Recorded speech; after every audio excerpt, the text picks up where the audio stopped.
Good evening, ladies and gentlemen, and welcome to your CVC TV High School Football Game of the Week, presented by the Ohio Center for Oral, Facial, and Implant Surgery, live here tonight high atop Beechwood Bison Stadium in what we are going to deem the Bug Zone this evening, as the Bugs have taken home of our perch here on the right-hand side of the press box.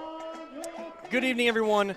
I am Kevin Arnold. I am back as your play-by-play man this evening, and I want to welcome my color analyst this evening, a producer over at 92.3 The Fan, and one of my fellow alumni of the Ohio Media School, Mac Robinson. Mac, good evening. Welcome back to high school football. Kevin, it is so good to be back. I got to be honest, the weather, it's beautiful. Not a cloud in the sky. You got a gentle breeze. It is beautiful football weather, and it is so good to be back. As the Beechwood Bison run out of their tunnel off to our left and get set for action against the Cardinal Huskies. Beechwood coming into the night, they are 0-2. They've only been able to play 2 games, unfortunately, due to some of the COVID protocols. On the other side, the Cardinal Huskies come in at 3-2, 1-1 in CVC play. This will be Beechwood's first CVC game, first home game. It is homecoming. It is the first time they'll be able to get back in front of a full stands. Now, before this game gets going, I do want to mention, and I want to send our condolences on behalf of the CVC TV crew to Coach Marcel Pink. They did have a special moment for him, one of the strength and conditioning coaches, coached wrestling and so many other things, meant so much to this Beechwood community. Unfortunately, passing away this summer. He was on vacation with his family and saw a struggling child in the ocean in Myrtle Beach, went out to save them, and unfortunately, Coach Pink was not able to save himself, as they mentioned, on the PA system. So our sincere prayers and condolences to the Pink family, the Beechwood community, and these players as they wear pink emblems with the initials MP throughout the rest of the season. So we are just about set to get things kicked off. Cardinal off to our left, set to kick off to Beechwood, and we are underway this evening. Again, welcome to your CVC TV Game of the Week. Cardinal at Beechwood on the return for Beechwood. Shannon Richardson collecting it at inside his 10. He will get out to the 18-yard line, and that is where Beechwood will take over. 1st and 10 for their first home game. Mac, I know you got a chance to talk to Coach Monroe, Coach Van Monroe of Beechwood. I know you guys kind of talked about those distractions, it being homecoming, first home game, not having many games under their belt. What is the approach here tonight for the Bison? You know, Coach Van Monroe, he mentioned to me that he's just telling his guys to stay focused, you know, trusting the coaching that they've gotten along the way, and above all, trusting themselves, trusting their play and being able to go out there and execute, and that's what they're looking to do tonight. So 1st and 10 at their own 18-yard line come the Beechwood Bison. Quarterback Marquise Pinkney in the backfield. And he'll have 2 receivers to his right, 1 to his left, and he will hand off to Jamon Caldwell, who gets across the 20, fighting for extra yards across the 25. They will mark him just out over the 25 at the 26. A gain of 8 on 1st and 10 will bring up 2nd and 2. Yeah, you mentioned talking with Coach Monroe pregame. He mentioned a focus for them, going to be getting Jamon Caldwell the ball in space. He's a guy who's big. He's able to carry defenders, and that's what you just saw in that last play. 6'3", over 200 pounds, a junior running back, and will play linebacker. And you see it all the time if you tune into CVC TV every single week. You know, these smaller schools, guys are going to play both ways. It is a credit to their work ethic in the summer and throughout the season to stay in shape, to do those kinds of things, and we're going to be calling Jamon Caldwell's name all night long. 2nd and 2, 11-12 to go, just underway here in the first quarter. Pinkney will take the snap, he bobbles it, and he will be dropped in the backfield, and he will be slow to get up as well.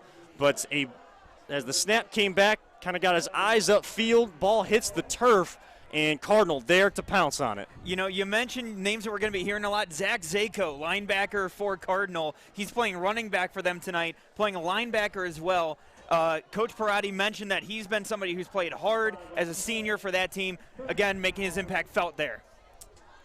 So a loss of 6 on the play. It'll be a 3rd and 8. So after good start to this drive, Beechwood will be backed up first drive on the home turf of 2021 for Beechwood. They came in at 0-2, but looking to kind of get this season jump-started. Only a couple games under their belt, while everybody else is already halfway through their season. Pinckney will get this snap, fields it cleanly. Screen pass here to Caldwell, and not able to haul that in. Cardinal reading that well. That one will fall harmlessly to the turf, and it'll bring up fourth down deep in Bison territory. 10:08 to go, no score. Yeah, great play there by Blake Reinhardt, sniffing out the screen, was able to see that one coming, and able to break that one up before you had Jamon Caldwell able to take that in space.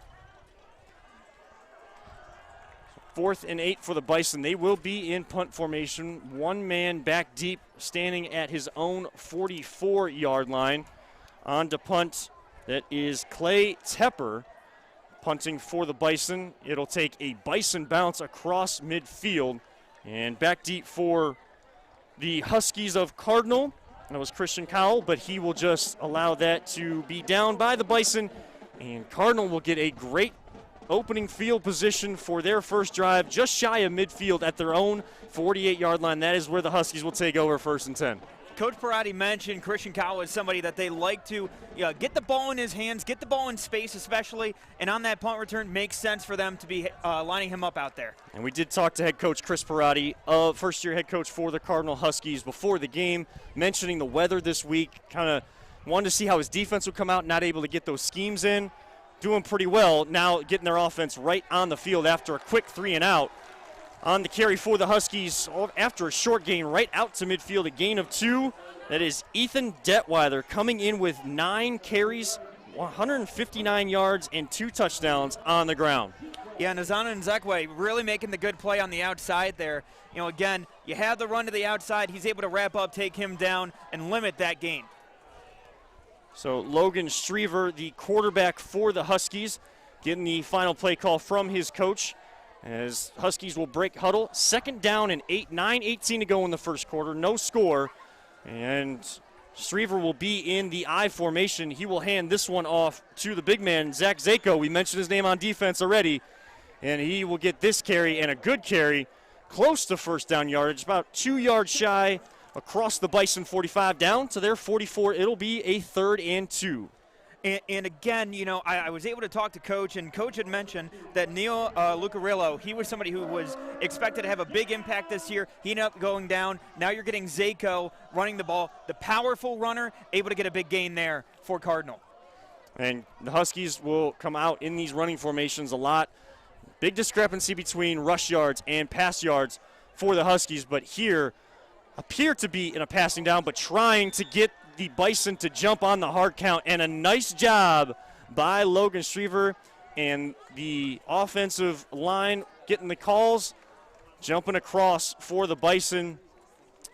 Looked like Raymond Howard, a sophomore defensive lineman. So penalty, 5 yards, offsides, get a first down with even having to snap the ball. And look, coming into a game like this tonight for Beechwood, they're a young team. They don't necessarily have as much experience as you'd like, but at the same time, this is their first home game. You got to stay disciplined, like what Coach had mentioned to me before the game. Just got to trust your coaching and got to stay and trust your play.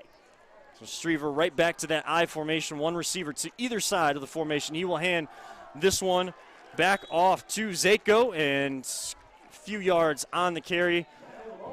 Down to the 37, so bring up a 2nd down and 8, 7:49, and a ticking first quarter clock.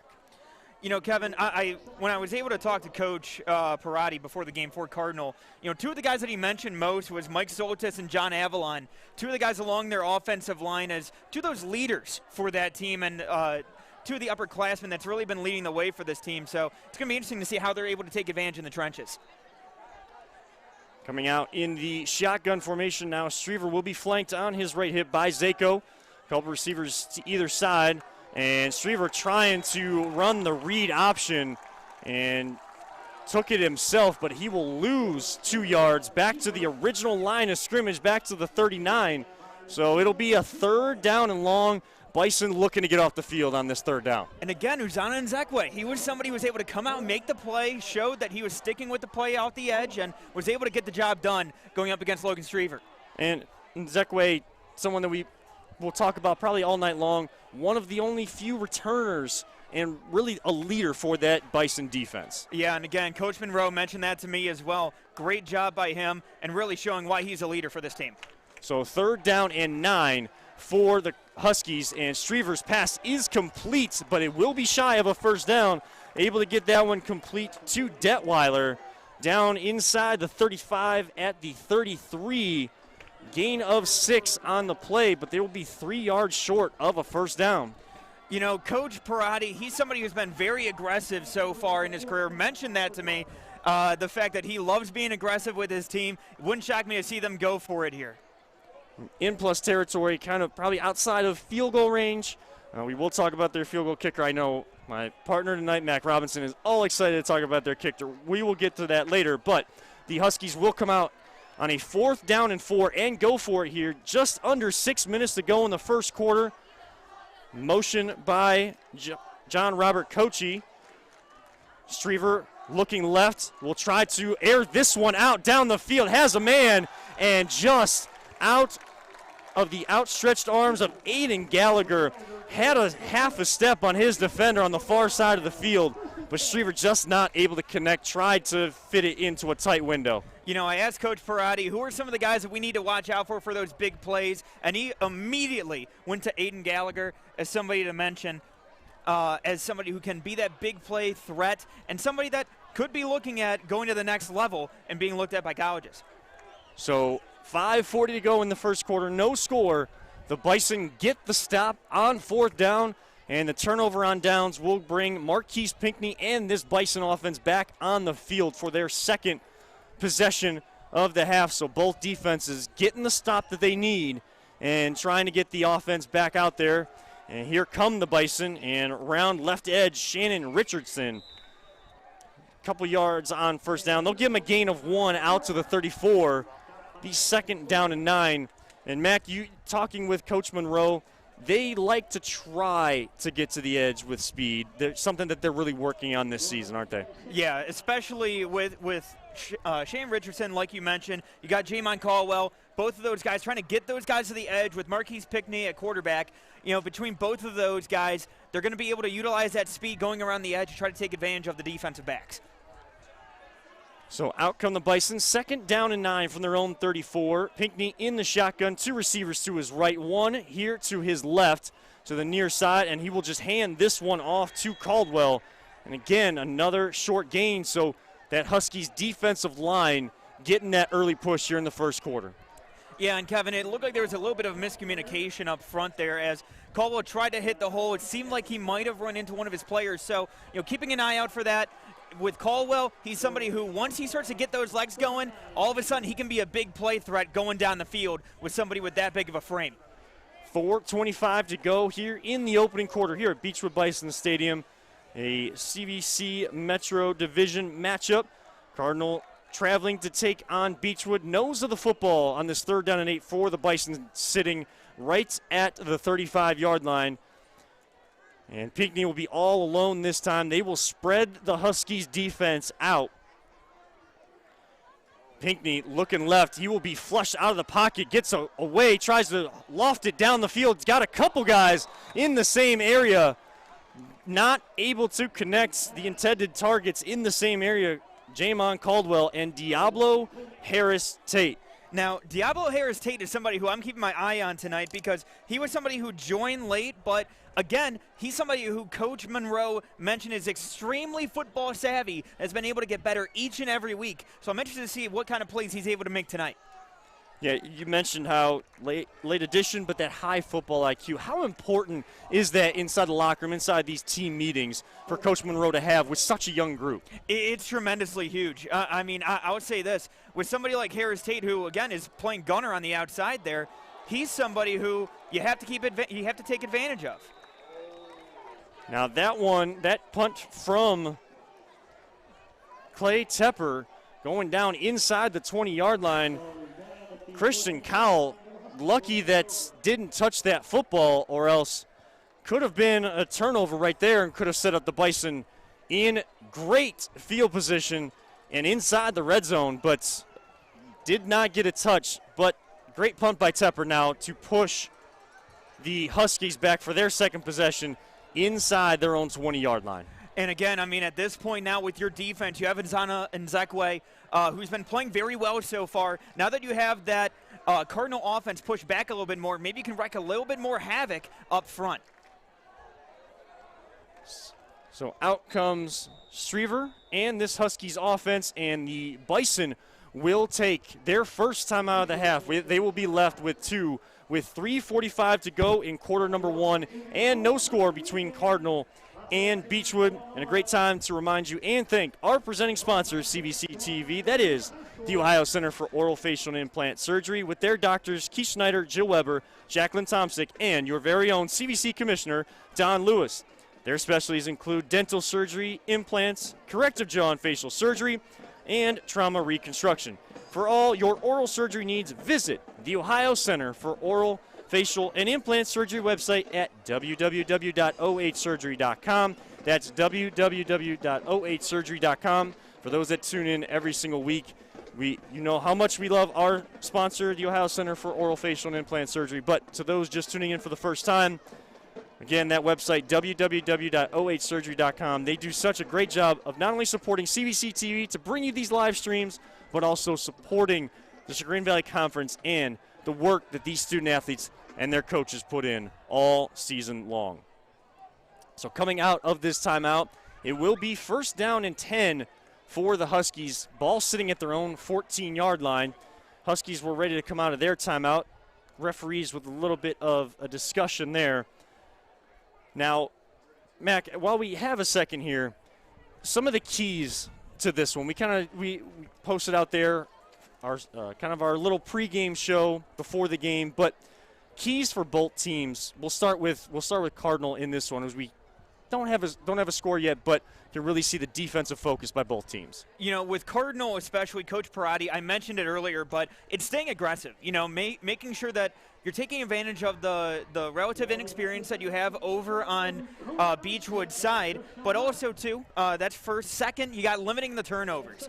Because, again, if you're able to take advantage and you're able to put the pedal to the metal, all it is just limiting your turnovers. With Logan Strever, he's had 6 interceptions so far this year. If you're able to keep that number down, you should be able to put points up tonight. And then 3, get the ground game going. Because, again, these are both teams that love to get the ground game going. So it's basically going to be who can break off that first big run. And if you're Coach Parati and Cardinal, you're able to really start to work that clock at that point.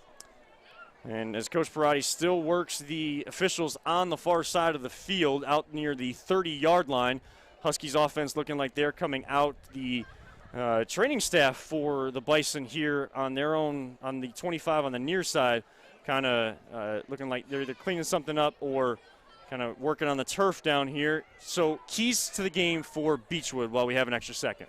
For Beechwood, it's got to be staying disciplined because, again, these guys, they don't have as much experience as their first home game under the lights tonight. So at this point now, it's just staying disciplined. 2, it's being able to utilize and feed off of that energy that you're getting from the crowd. You've seen it after a couple of sacks, a couple of big plays from the defense. If you're able to channel that energy, really that could have a lot of success and really bode well for Beechwood. And last but not least, having success on the ground. Both teams love to run the ball. Whoever can take advantage first can come away with this ball game. And we got pristine turf here tonight at Beechwood Bison Stadium. So first down and 10 for the Huskies. 3:45 to go, and around left edge, trying to get away. He's across midfield, down the far side. Only one man to beat. All the way down into the end zone it goes. Ethan Detweiler. My goodness.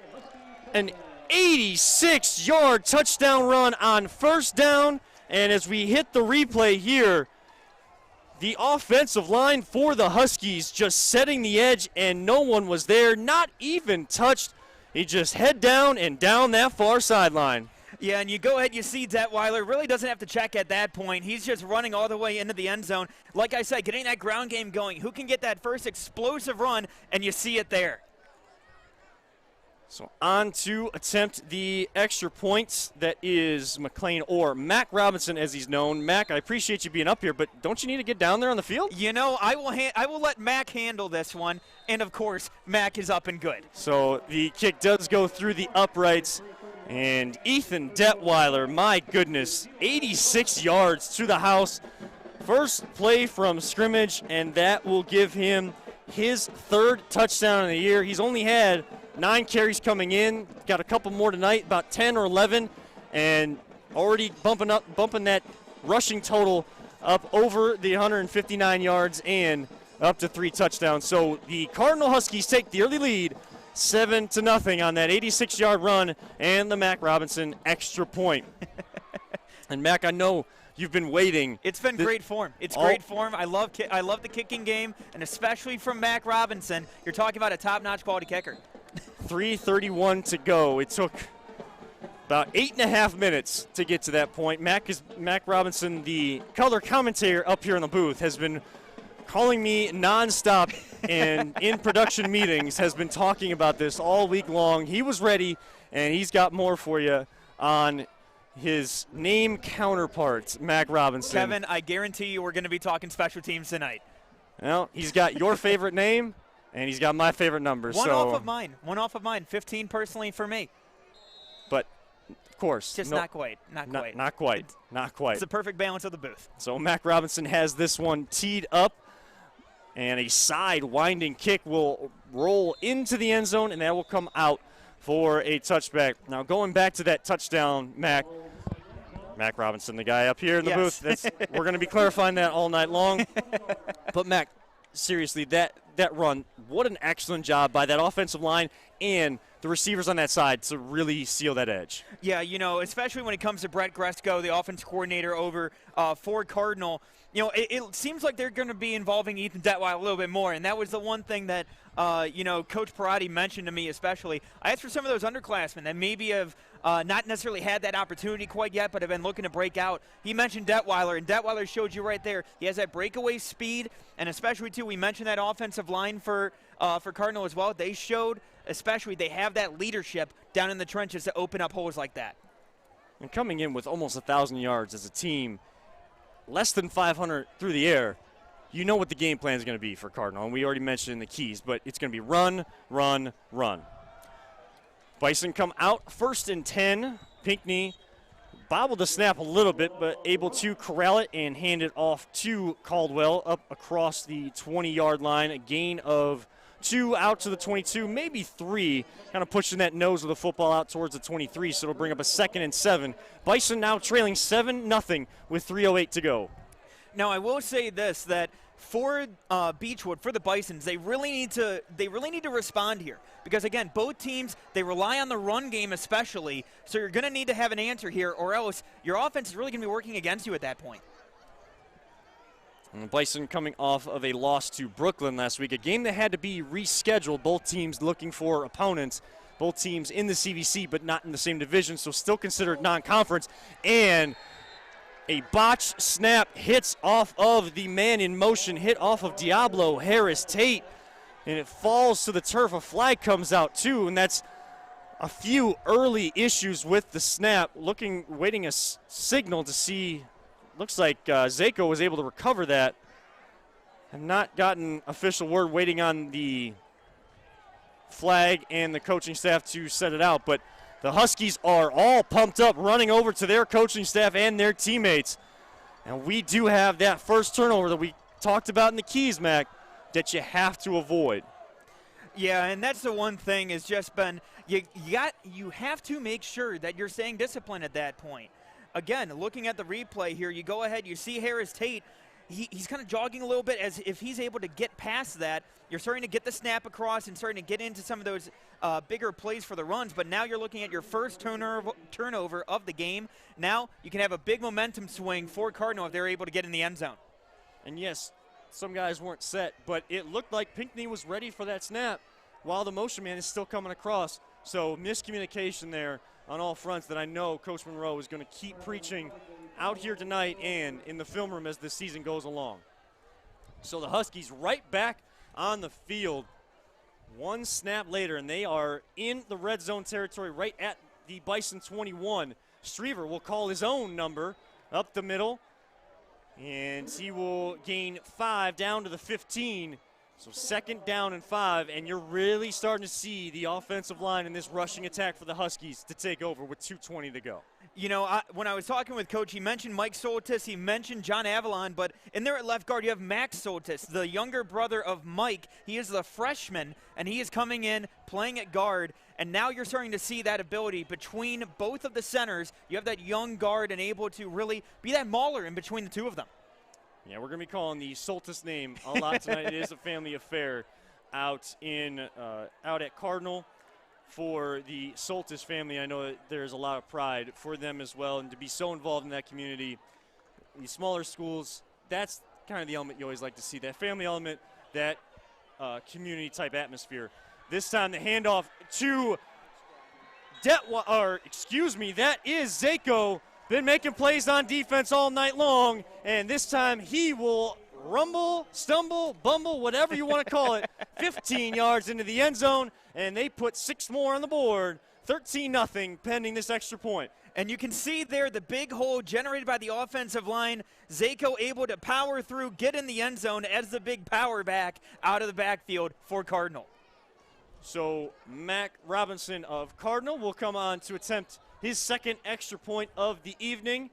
Out of the hold of Aiden Gallagher, one of their wide receivers. Ball down, kick up, arms go up from both officials, and that one is good. The Huskies double their lead with 1:37 to go, 14-0 over the Beechwood Bison. And for Zako, that being his 5th rushing touchdown on the year, came in with 42 carries, 227 yards on the ground. Well, you can add at least 15 plus some more on top of that and give him his 5th touchdown on the year. And it's just good blocking by that offensive line, and they're starting to establish that momentum, that push, and that aggressiveness that Coach Parati preaches to his kids all the time. And especially, too, with Zako. Zako, one of the team captains for Cardinal. He's one of those guys that, again, you lead by example, and clearly they're able to hit the hole and do everything right for Cardinal. So Mac Robinson on to kick this one away, back deep for the Bison. Shannon Richardson and Diablo Harris Tate. So we are back underway, and the Huskies try to catch the Bisons off guard, and Huskies are on top of it. Looks like they may have this one, awaiting the official signal. All arms from the Huskies sideline are pointing that way. Coaching staff looking at it, and they have the football at the Bison 40-yard line. Boy, special teams and offense, defense, all 3 phases are going right for the Huskies. Now, Kevin, I got to say, looking at what we were able to see there, going into this game, Coach Parati mentioned his aggressiveness. Before last week, he was averaging a fake punt every game. So at this point, I expect nothing less the aggressive nature like we talked about from Coach Parati, them trying to take advantage and really explode this lead. So we took a break on the those kind of special teams, those types of plays last week with no fake punts, but now comes out with an onside kick and catches the Bison off guard. Striever looking to pass this one into the waiting arms, and it looks like that one will be picked. Striever had a receiver down there, but that was right to the waiting arms of Shannon Richardson. It bounced off his number 2 on his chest, but Beechwood on the tip drill, they get the crucial turnover they need. And again, trying to get that big play over the top, broken up by Richardson, able to be picked off by Jake Birkins, and really able to swing that momentum back. Now, if you're Beechwood, pretty much you're at where you would have been on a kick return, so now it's about getting back onto the board and trying to reestablish your offense and getting back into the ball game.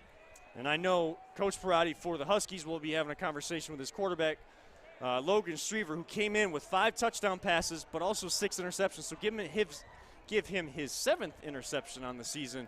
So you want to see that touchdown to interception ratio improve, especially if you're going to try to keep some teams off guard in this league with these rushing focused attacks. Marquise Pinckney on 1st down and 10 will lose 2 back to the 22.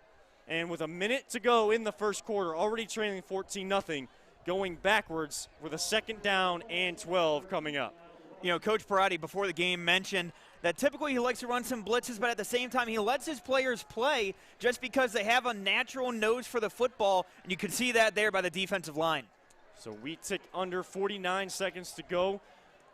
Bison will have at least an opportunity for one more play. 2nd down and 12 at their own 22-yard line. Pinckney in the shotgun. Caldwell on his hip. And that ball looks like it's on the turf as well. Picking it up, trying to score. Will be tackled at the 5-yard line. But the miscommunication on center to quarterback exchange on these shotgun snaps still has not been corrected, and the Huskies pounce on it again. Christian Cowell in the right place, right time. Yeah, and like we mentioned earlier, it's just about limiting some of those mistakes. Handoff wasn't necessarily clean, and then you're able to see Christian Cowell pick the ball up, able to get the ball down inside the 10, and now again, you have that momentum swinging back, and now you could have Cardinal able to open up that lead even more. 27.6 seconds on the clock off to our right, high atop Beechwood Bison Stadium. In the I formation, the power formation for the Huskies. Striever will hand off to Zako, and he will get in to the end zone inside the far pylon for his 2nd touchdown of the night. His 6th on the season from 6 yards out this time, and they go up 20-0. Still 21 seconds left. And I love this at the end of the run, just that little bit of oomph at the end there from Zako, able to add that power for the end there. And now we're getting the immaculate Mac Robinson in for the kick. I should have known that was coming. I've been with you and worked with you too long. I'm going to be honest, I did not plan that one. You don't even have to plan it. I know what's coming. But the Cardinal Husky kicker Mac Robinson is good on the extra point, so make that 21 for Cardinal to 0 for Beechwood Bison on their homecoming night. In this first quarter, still 21.7 seconds to go. Huskies trying to play spoiler early. Well, the Bison trying to make that from 21.7 seconds to 21-7 for the actual score before we get out of here at the first quarter. It's going to be all night long, folks. Welcome to the Kevin Arnold and Mac Robinson show. This is the way we were at OMS, and it's going to be a fun night all night long on this broadcast. It is so good to have one of my broadcast brothers, one of my best friends, back alongside me, getting the opportunity to call another high school football game this evening. Now, Mac, I will ask you, from Coach Van Monroe's standpoint for Beechwood, with this young team, some players that hadn't even played football before, recruiting athletes, what is his message right now for his kids? For right now, it's about keeping your head down, keeping and working hard, the same way that you had your game plan coming in. At this point, it's just about trying to get some of those big plays, start to work your way back up, and chip away at that deficit that you have at the closing end here of the first quarter. So we should have, well, we'll see, we should have one play left here in this first quarter. That kickoff from Mac Robinson goes into the end zone for a touchback. So the Bison will start 1st and 10, ball on their own 20-yard line. And Mac, we talk about these cliches all the time, one game at a time, one play at a time. But it is so crucial, especially for young teams, from a coaching standpoint, when the kids buy into those. If it is one play at a time, you're not trying to do too much. You may see the scoreboard and you're down 3 touchdowns, but one play at a time, one score at a time, it just simplifies the game that much more and calms the kids down in such a high pressure and well visited or well attended game here tonight for the first home game in Beechwood. Yeah, you're absolutely right. And you can see just there, Van Monroe at this point, let's go ahead, run the clock out, get through this first quarter. We can regroup, have a little bit more time, then we can go back out, try to get a big play, and able to turn some things around here. So Jamon Caldwell will end the first quarter with a 2-yard run or 3-yard run out to the 23, and that will bring us to the end of the first quarter. Cardinal Huskies on top of the Beechwood Bison 21-0 here from Beechwood, Ohio. And at this time, we want to thank our other sponsor here this evening, The Chagrin Valley Conference is a proud partner of FRST, that is, First Response for Sports Trauma Course and Physicians Ambulance. Through this important partnership, FRST has helped prepare our first responders on the sidelines and throughout the league to consistently and expertly respond to trauma on the field of play. We want to thank Physicians Ambulance and FRST to keep our CVC community safe. For more information about this partnership, visit the CVC website, chagrinvalleyconference.com. To those just joining us, welcome on in to CVC TV here at Beechwood Bison Stadium in Beechwood, Ohio, where the visiting Cardinal Huskies have a 21-0 lead over the Bison after the first quarter. As we have a special presentation here in between quarters, the youth leagues here in Beechwood, of course, the midget football league getting a chance to be recognized, and that's also a big moment for those young kids out there who hope to one day be playing on this very same field for this school. Yeah, especially too. I remember those memories growing up where you got to see the kids run out onto the field, and look, they'll be talking about that to their friends on Monday, on all next week, talking about how they got on the field, and they will be on the field here in just a few years. Out of this quarter break, the Bison will be faced with a 2nd down and 7 at their own 23-yard line. Quarterback Marquise Pinckney getting his offense set. He'll have Caldwell, as he's had most of the night, on that left hip. Pinckney looking to throw this one, rolling out to his left, doesn't see anything, trying to reverse his field now and sees a little bit of a space, and he will be dragged down from behind. The ball comes out across the 30-yard line out to the 35. Pinckney is slow to get up. That ball squirted out as he was hitting the turf. And they will call that a fumble. Cardinals recover. Third turnover of the game, and Cardinal deep in Bison territory again. That's just a situation where you're trying to make a big play. You're trying to chip away that deficit, but when you're trying to make that big play, got to make sure you're taking care of the ball, end up losing the ball, end up getting picked up by another Soltis, Anthony Soltis, the defensive back, able to get the ball there. And now Cardinal Huskies can go ahead and extend that lead, but it does look like we still have a Bison down. Yeah, so Marquise Pinckney being attended to by the Beechwood training staff. We want to send our best to Pinckney, as we say it every single week, and I will continue to preach this. We are so fortunate for the medical professionals and systems that we have here in Northeast Ohio, nationally and world-renowned type care, and then, of course, a lot of those systems supplying the athletic training staffs and medical staffs for these high schools. So these kids are in good hands, but you never want to see these kind of moments and never want to speculate on the type of injury. But good to see Pinckney getting back up on his feet and coming over to the sideline. Some assistance, but more so under his own power. Yeah, and especially, too, for Pinckney, he's somebody who clearly, as you could see on that last play, tries to be a playmaker. He's somebody who has that electric speed that you have to keep an eye out for. But you go ahead, you see if he's the severity of the injury. We don't know. We're not going to speculate. But at the same time, again, at this point, it looks like you could possibly have Clay Tepper, the senior, coming in as your backup quarterback there. So at that point, now you can go ahead and see what you're able to do. Maybe does that switch things up for the offense, what you're able to do. But at the same time, when you're down your quarterback, it's going to be a tough hill. 11:46 to go in the first half. Cardinal on top 21-0, and they getting another turnover from the Bison. They are set up at the Bison 35-yard line, 1st down and 10. And coming out in a bit of a pistol formation is quarterback Logan Striever. Zachary Zako right behind him, and J.R. Kochi on his hip. And they will hand to Zako across the 30-yard line down to the 29. Gain of 6.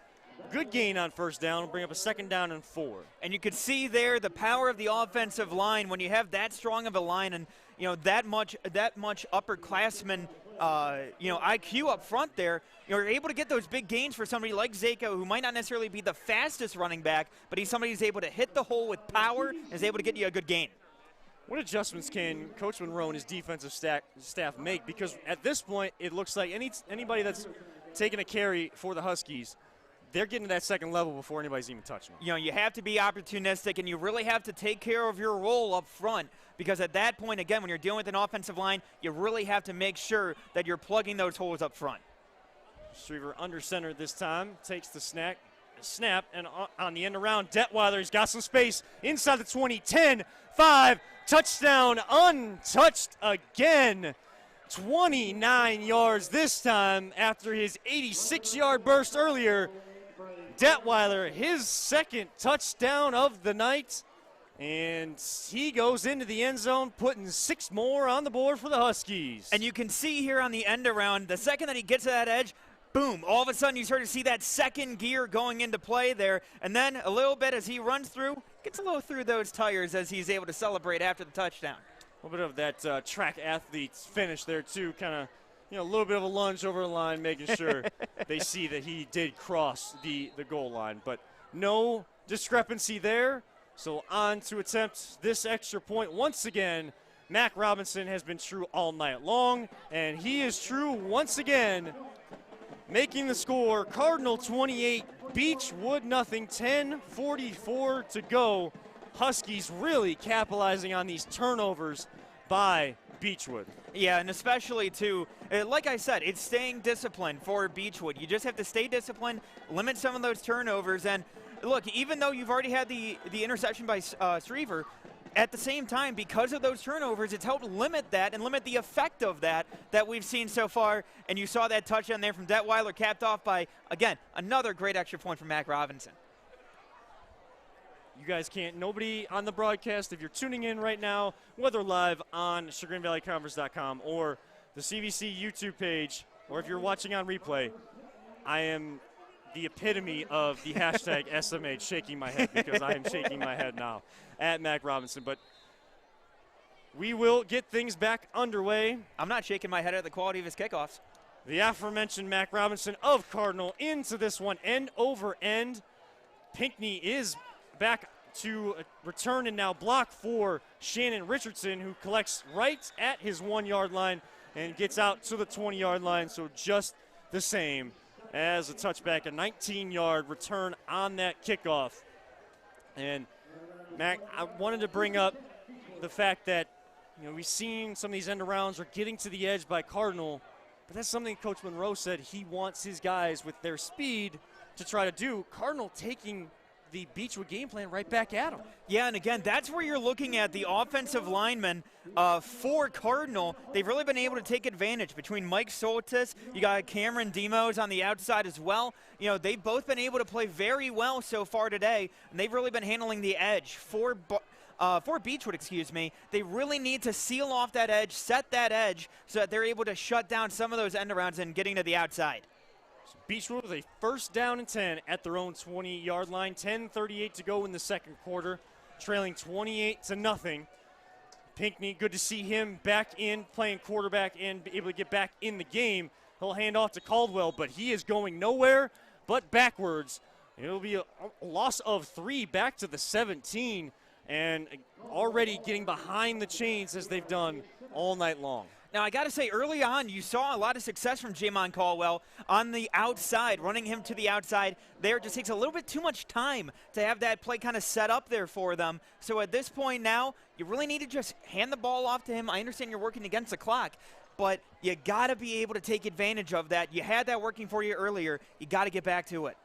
And do you see any correlation when an offensive line starts to get that push? And you got the guys playing both ways. Now, the defensive line for Cardinal with a lot of the same offensive linemen, they're continuing that push on defense. Yeah, and that's the one thing. You've seen a lot of success from those seniors in the middle. So the snap, again, goes to the turf. Pinckney able to pick this one up, trying to avoid would-be tacklers, but flying to the football come the Huskies and getting the initial hit to get him to the ground. It's like Michael Soltis, one of those Soltis boys out there on the field for the Huskies, a senior defensive lineman, able to get in there and rallying to the football. A lot of energy, just building momentum more and more and maintaining it throughout this first half. You know, Coach Parati mentioned the fact that they've been able to stop the run mainly due to, you know, you mentioned Mike Soltis, but you also have John Avalon in the middle that have both been able to do very well up the middle. So Beechwood will call their second timeout of the half. They will be left with one with 9:09 to go. Cardinal on top of Beechwood 28-0 here at Beechwood Bison Stadium. Beechwood will be faced with a 3rd down and 17 from their own 13 coming out of this timeout.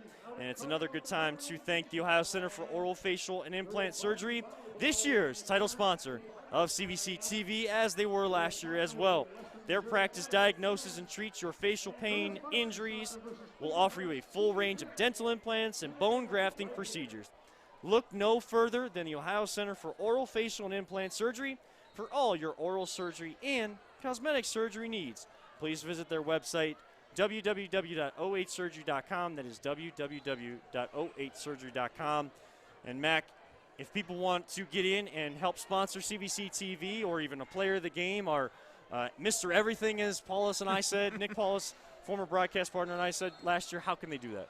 You know, they can go ahead, get in touch with, they can go ahead and get in touch to the CVC website, and you can go ahead, chagrinvalleyconference.com for more details. Botch snap again. That goes into the end zone, and it'll go kicked out of the back of the end zone. So Cardinal Huskies getting the safety, put 2 more on the board. And just like that, they are up 30-0. Still 9 minutes left in the second quarter. And this is where you kind of see some of the inexperience coming into play tonight, because, again, you know, this is a lot of a learning experience, but you have these guys that you have the emotions. Now you're down by 28. At that point, you're trying to force some of those big plays, and you're starting to see that come into play right there. Now with that 30-0 lead for Cardinal, should that remain leading into the second half, those just tuning in to high school football for the first time, according to the Ohio High School Athletic Association, any team holding a 30-point or more margin, once the second half kicks off, we do go under running clock procedures. But for now, still 9:03 left on the clock. Cardinal up 30-0. We are under traditional clock rules until we hit halftime. And at that point, if you are Beechwood, it's all about getting into the end zone or getting some points on the board. You're trying to limit yourself so that before you get to that halftime mark, you can make sure that you're not getting to that running clock point so that they can go ahead and keep on making some plays for this game. And definitely understand the rule, especially at this level. But right. For a team that may feel like they still have the offensive firepower to come back in a game, when you're already against the clock, that just gets magnified so much more when that running clock hits in that second half. And that's when a lot of the turnovers will start to come back and really haunt you as this game goes on. And that's why they have to limit some of those turnovers now, and they have to stay focused and trusting in their game plan. And, of course, after the safety for Cardinal, they still get the ball, so their offense will be able to come out onto the field.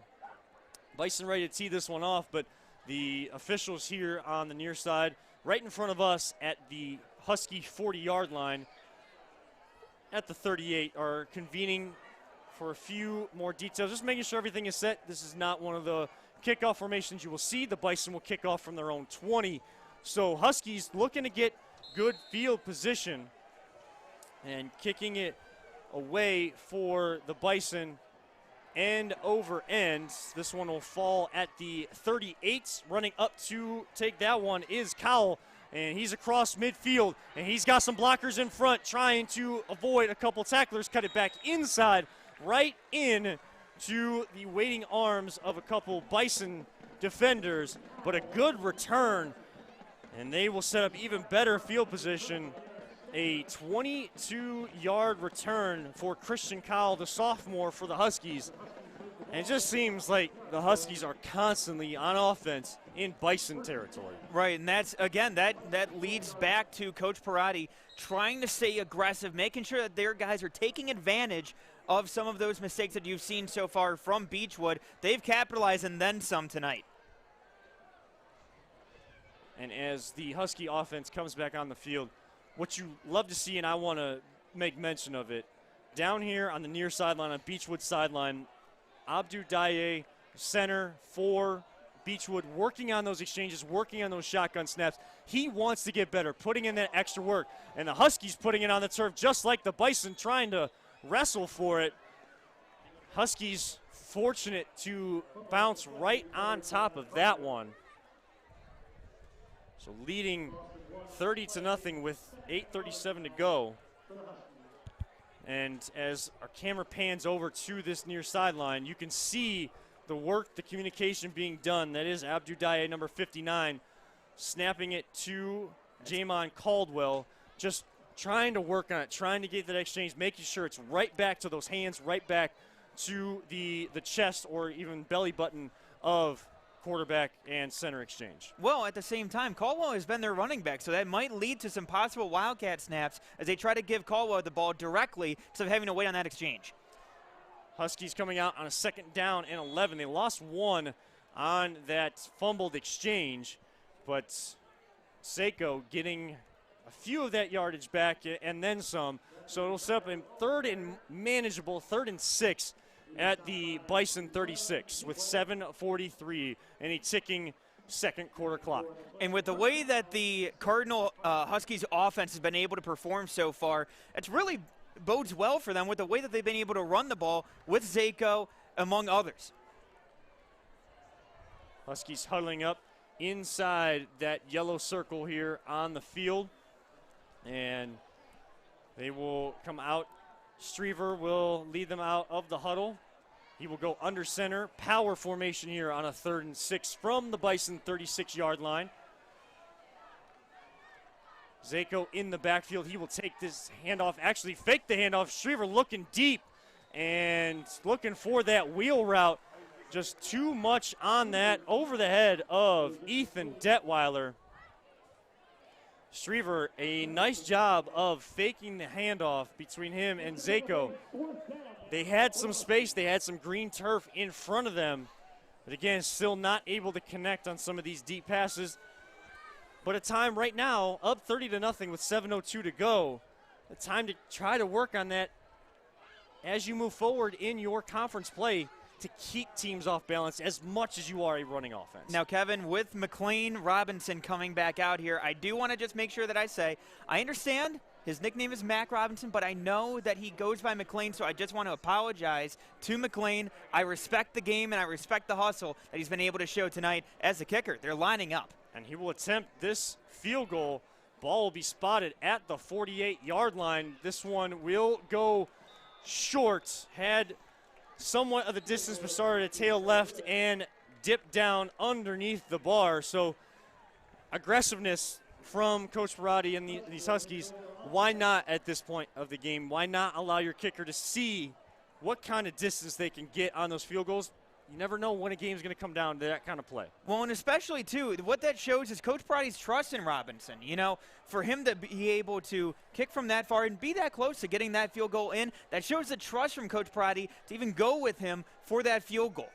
Excuse me, that ball was spotted at the 43, so it was a 53-yard attempt. It's NFL distance. NFL distance, and not a bad attempt by McLean Robinson for Cardinal.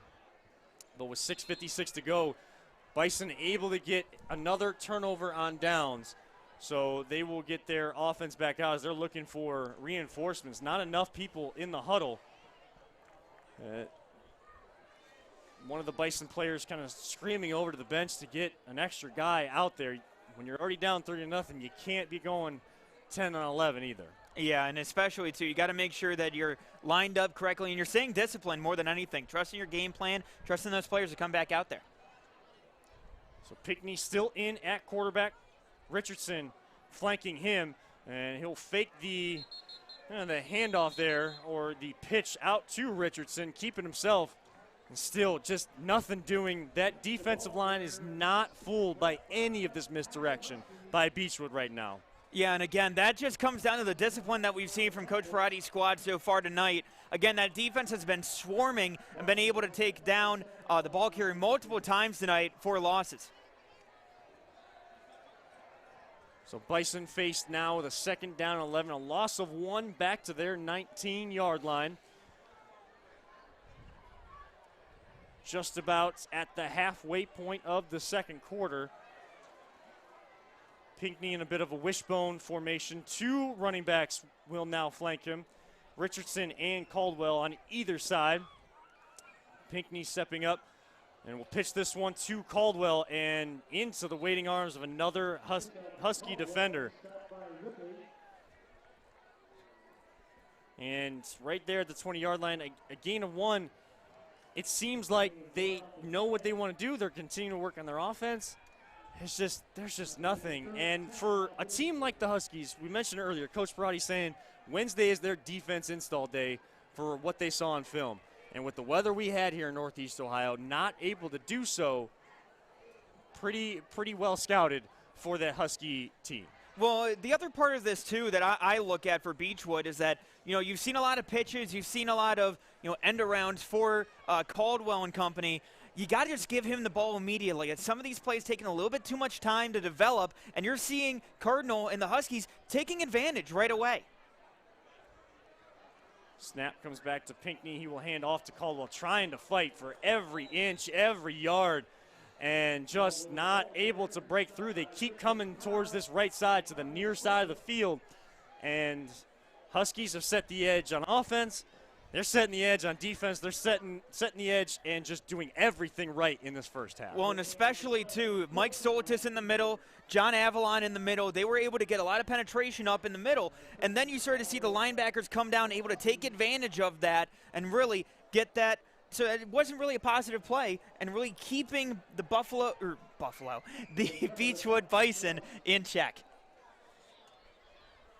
So the Bison will punt this one away. Christian Kyle standing at midfield, awaiting the punt from Beechwood. Already leading 30-0, 4:13 to go.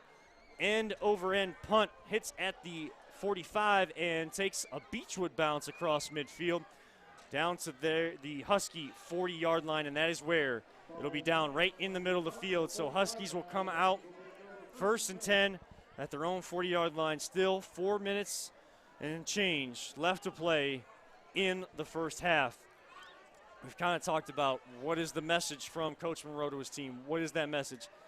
And it's allowing these kids to play, but when you're leading 30-0 and still a lot of time left in this game, last week, Cardinal was able to beat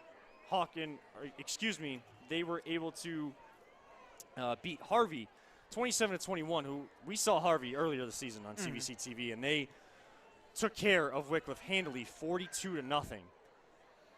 They were able to win 27-21, but they were leading 21-7 for most of that game, and Harvey started to come back.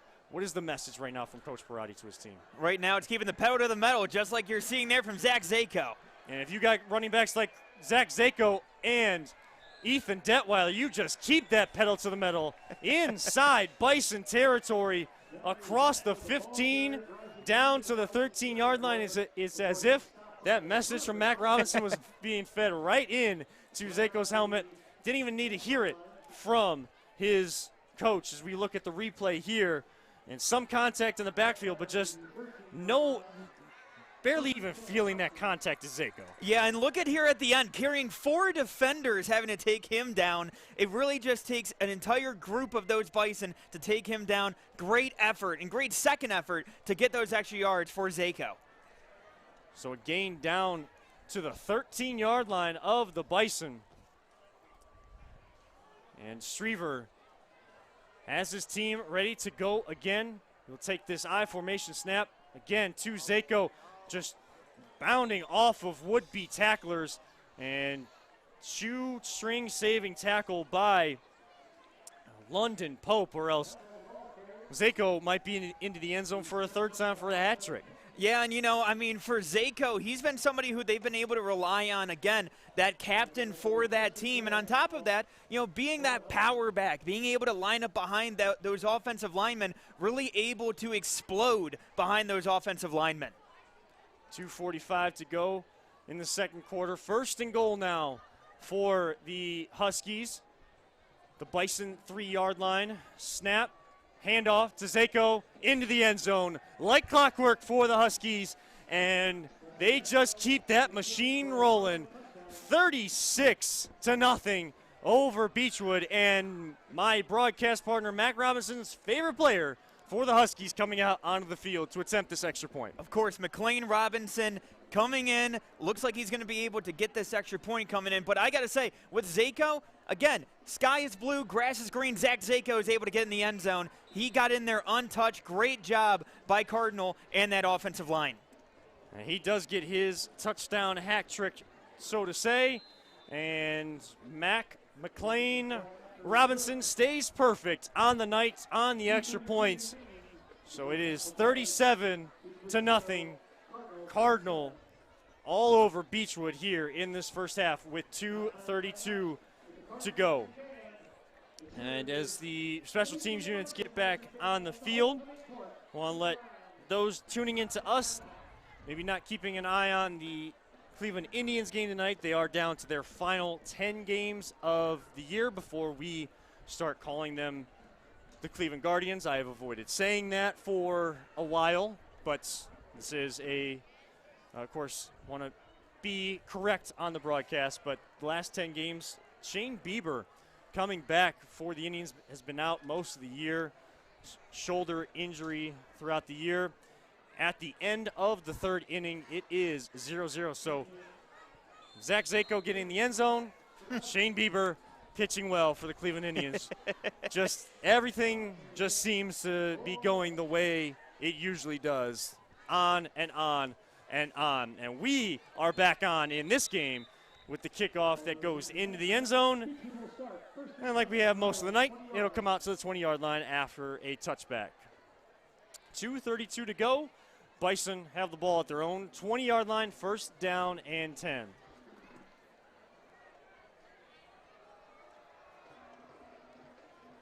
So some final conversations for Beechwood coming out. And while we have a moment, get our reads in here because at this point we will be under that running clock in the second half. We want to thank the Ohio Center for Oral, Facial, and Implant Surgery, as well as FRST and Physicians Ambulance for sponsoring CVC TV. Again, as Mac, my broadcast brother, told you earlier tonight, if you want to get in and sponsor CVC TV or a Player of the Game award, anything like that, reach out, head over to the website, chagrinvalleyconference.com. If you're there right now, tune off to the game for a second, get the information, and come right back to our broadcast. We will still be here the rest of the evening. So the Bison come out. Pinckney looking to throw this one over the middle, and Ethan Detweiler was right there on the diving attempt, but that one, a wobbly pass, falls to the turf. Looked like he was going deep for Shannon Richardson. Yeah, Shannon Richardson, he's a converted wide receiver to running back, or I'm sorry, excuse me. He was a converted running back to receiver. So for him, he's got that electric speed. They're trying to get him the ball on the outside, especially. You can see they're trying to get those chunk plays as the running game hasn't necessarily been performing as well as you saw earlier in the ball game. And all know that it's different levels, but what does quarterbacks in the NFL like Baker Mayfield say all the time? His job, get the ball in the hands of your playmakers. That's what Pinckney is trying to do. Get the ball in the hands of the playmakers, see what they can do as he gets the ball into the hands of Caldwell.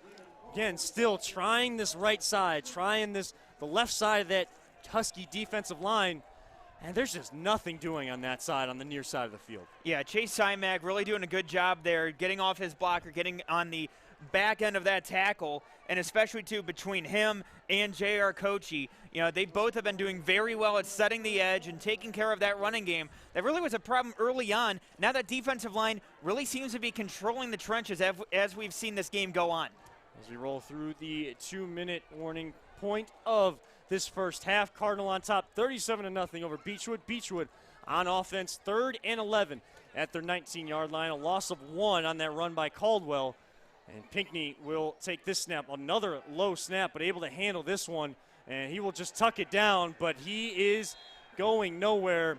Got his eyes off of downfield. Good coverage on the far side of the field. And Pinckney will go to the turf. Another loss on the play. The Cardinal defense came in with only 1 sack on the night. We've already seen what could go down as 2 or 3 already just in this half, 6 games into the season. Yeah, and, that's the one thing has been when I was looking over, some of the statistics coming into tonight's game, the one that really stood out to me was the fact that J.R. Kochi coming into tonight, 11 quarterback hurries and 22.5 tackles for loss. He's been somebody who's been an animal on the outside, coming off the edge for that defense. So they've been really doing well and getting to the ball carrier so far tonight. So before we do hit halftime, we have Beechwood taking their final timeout of the first half, 47.2 seconds up on the clock. And to kind of do a pre-wrap-up of this first half, message for both teams going into the locker room, starting with Cardinal. Starting with Cardinal, it's keeping your foot on the gas as you're going on, because, again, you might be up 37-0, but like you mentioned, it was 21-7 when they let Harvey, thank you. Name escaped me there. But when they let Harvey come back into that game, so you got to make sure that you're keeping that focus on staying in this ballgame, keeping engaged as you're going through and keeping that lead up so that you can sustain that going in. And if you're Beechwood, it's all about staying focused and taking it one play at a time. Don't go for the big home run play where you have to make it, because that's where you're going to make your mistakes. So for them, it's about staying in the moment, making sure that you're taking care of the ball and really trying to chip away at this lead. And, in your conversations with Coach Monroe, what he tells his team all the time, like you just said, stay focused, but also trust in yourself, trust in the coaching, trust in your teammates, and things will come together as the season goes along. So Beechwood punts this one to the far side of the field, kind of a side winding punt that will roll out of bounds and be marked at the Bison 45-yard line. 38.4 seconds left to go. Do we see this Husky offense take a meaningful snap, or do we just get to halftime here? You know what, Coach Parati, he stays aggressive. It would not shock me in the slightest if they try to get a big play out of here. One especially, too, keep an eye out for Aiden Gallagher. He was somebody who he mentioned to me as a big play threat on the outside. I know it's more of a run game, but it wouldn't shock me if all the success that they've had on the ground, if they try to take a shot through the air before they get out of the half. Referees on the edge of the circle on the far hashes move the ball back to the 46-yard line. So that is where the Huskies will take over. 1st and 10, 38 seconds left in this first half. Stick around for halftime. We will have the marching bands of Cardinal and Beechwood High School with their performances and the announcement of the Beechwood High School Homecoming Court, probably king and queen as well. And the Huskies do stay aggressive. Handoff here. A lot of green turf and will go out of bounds. This time getting his first carry of the ball game. That is Chase Simak. Been making plays for that defense, being rewarded on offense. Yeah, and Simak coming in tonight, very good performer for them on defense. One of their senior leaders coming off the edge, really being able to show off some of that speed on the offensive side of the ball. A 35-yard gain on first down for Simak. 1 carry, 35 yards. That'll keep that rush per attempt going up and up throughout the year. So clock is stopped. Simak got out of bounds, 28.7 seconds, and they're at the Bison 11-yard line. Parati is not calling off the Dogs by any measure here with less than a half minute to go. Strever in that shotgun will hand off to Simak again, just dragging the defender who was trying to pull him backwards. Anything he could grab, jersey, whatever, and had to jump on his back. Simak going down inside the 5-yard line at the 3, be a couple yards shy of a first down, and Huskies will use their first time out of the half to stop the clock. You have 3, might as well use them. If you're going to stay aggressive, you might as well stick with that format and take this time out, see what you can get. Yeah, and we've been talking about Cardinal and how great they've been able to be on the ground there.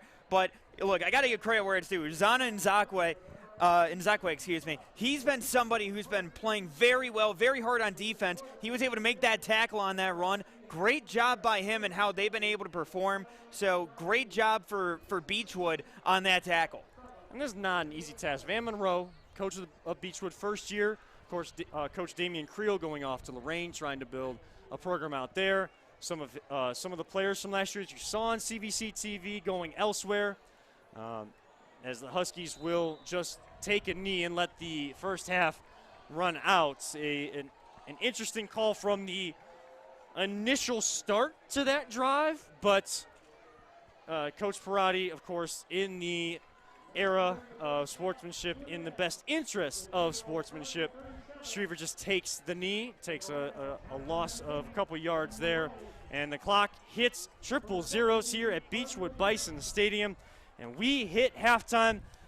Be sure to stay tuned for the halftime performances from Cardinal and Beachwood, and of course the homecoming festivities for Beechwood as well. Mac Robinson, myself, and the CVC TV crew will be back for all the second half action. Until then, enjoy halftime. Cardinal leading 37-0. You are tuned in to the CVC TV Game of the Week here on the Chagrin Valley Conference Network.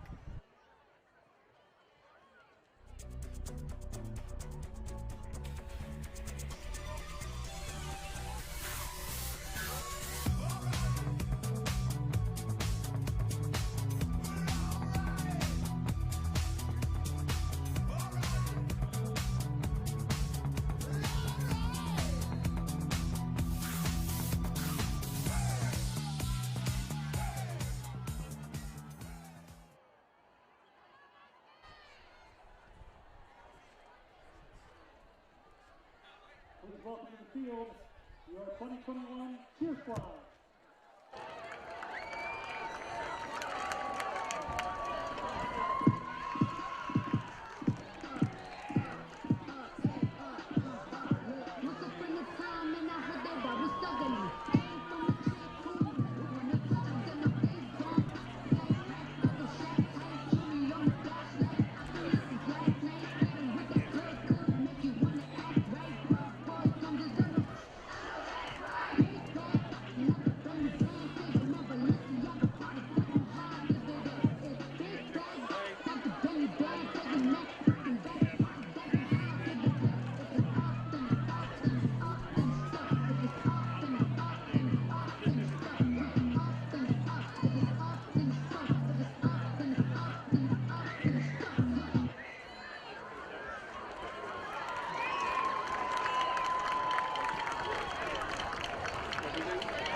Give it up for our cheer squad.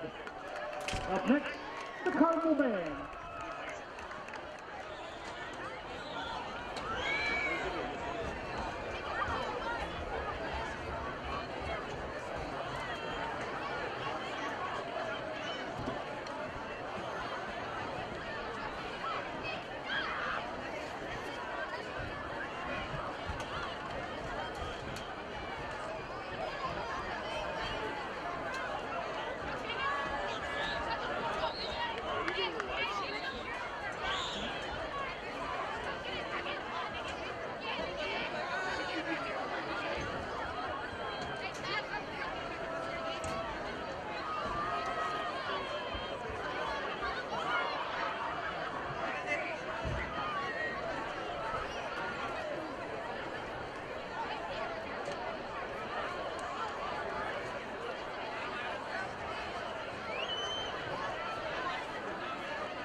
So did they, this Chick-fil-A, they sell it in the concession center or is it in the truck here? No, it's on the Pacific.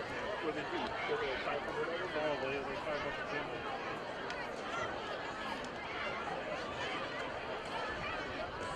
You're ready to go down and down early. Right, walk. The pizza was cheaper, but they gives you like a plate with all the bugs up here. But yeah, it doesn't, it's comfort.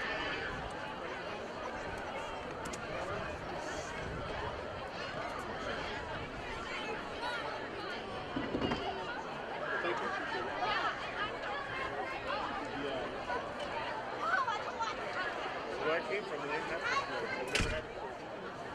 Families. Yeah. So we might have it every other week. My mother-in-law loves her chicken salad. Big about veg to go on top of it. There are only a couple toppings around, but they're using that for this thing. Right. So we're right down to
2021 Cardinal Huskies Marching Band and Cardinal Field Flight.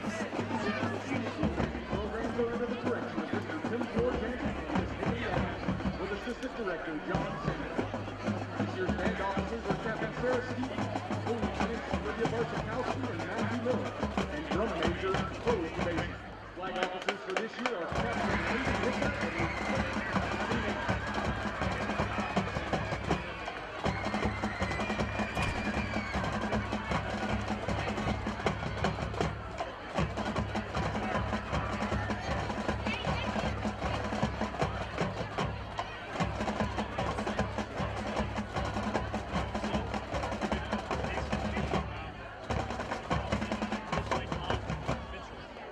The first song in the band's lineup this evening is a song by American rapper and singer Pitbull.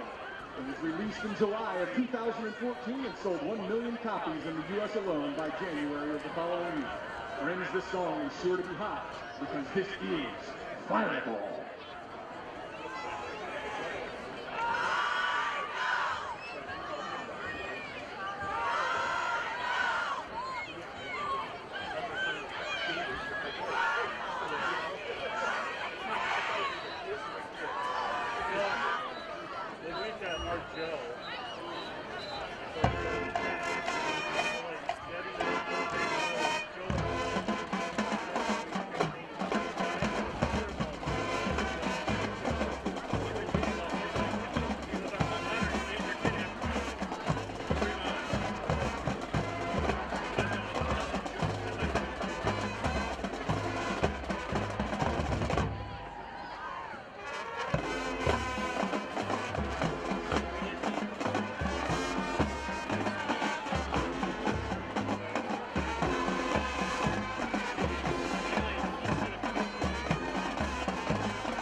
Song is a song by a well-known Norwegian synth pop band from the 1980s. The original version of the song was recorded in 1984, but came alive in 1985. Here in the U.S., thanks to the wide exposure it was getting to the new MTV craze sweeping America. The video won 6 awards and was nominated for 2 others at the 1986 MTV Video Music Awards. This is Take On Me by Abba.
man's final tune of the evening keeps us over in that European pop scene, but just a decade earlier.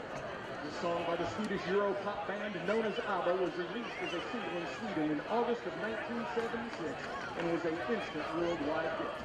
It became Abba's only #1 hit in the United States and topped the charts in more than 15 countries. All the way from 1976, this is Dancing Queen.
Ladies and gentlemen, let's make some noise for the 2021 Cardinal Huskies Marching Band and Cardinal Silks Flag Line.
Ladies and gentlemen, entering the performance field for your halftime enjoyment, please welcome back the biggest little band in all the land, your 2021 Beechwood High School Bison Marching Band and Drill Team, under the direction of David Ludington, assisted by Shannon Richardson, along with Drill Team Advisor Jasmine Stevens.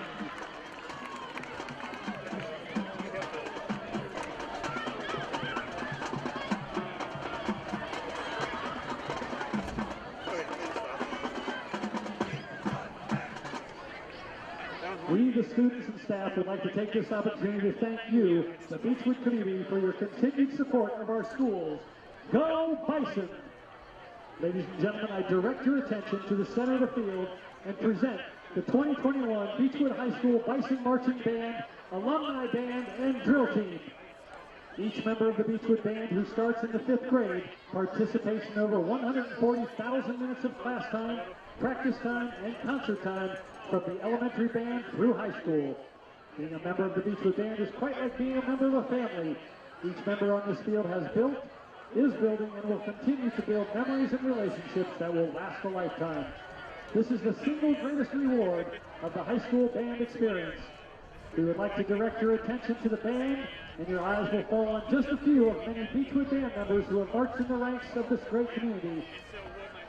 Our program today will feature our alumni in a tradition that has remained for 2 decades. It is a medley of 2 classics from Beechwood's past.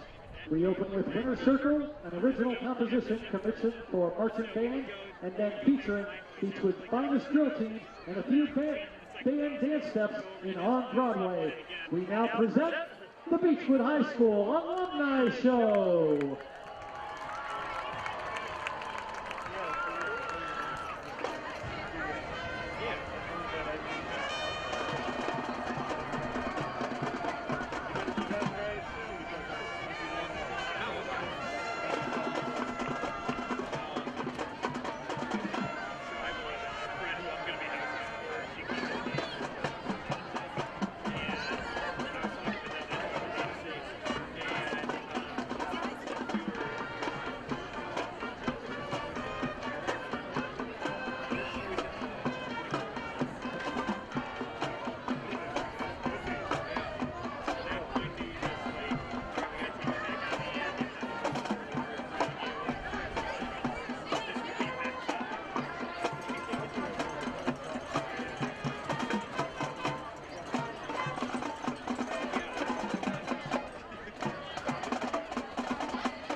Ladies and gentlemen, the 2021 Beechwood High School Marching Band and Drill Team.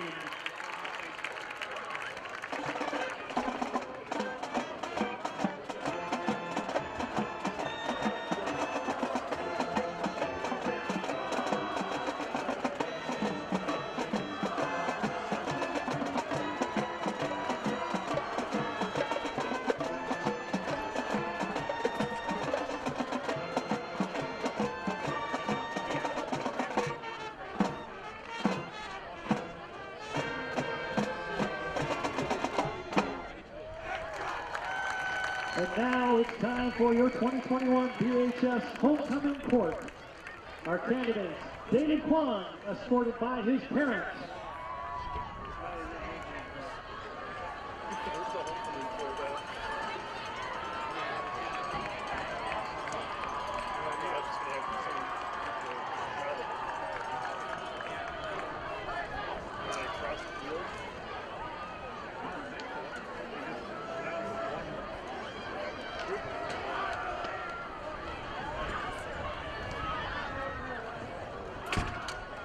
Once again, here is our homecoming court candidates. First up, David Kwan, escorted by his parents.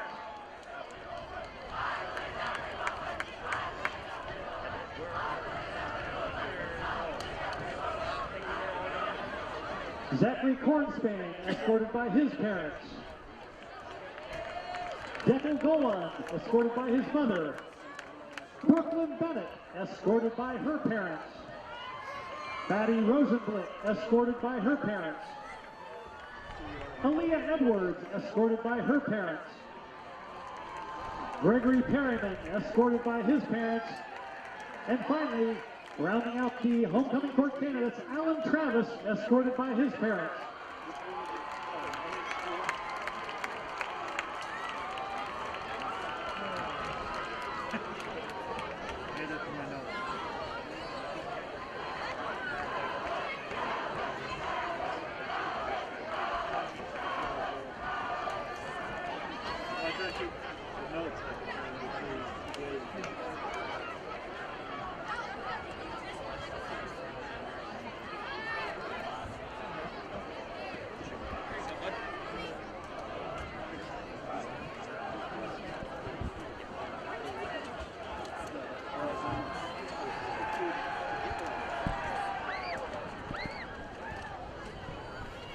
The class of 2022 homecoming court is Gregory Perryman, Maddie Rosenblit, Aaliyah Edwards, and yes, you guessed it, Alan Travis.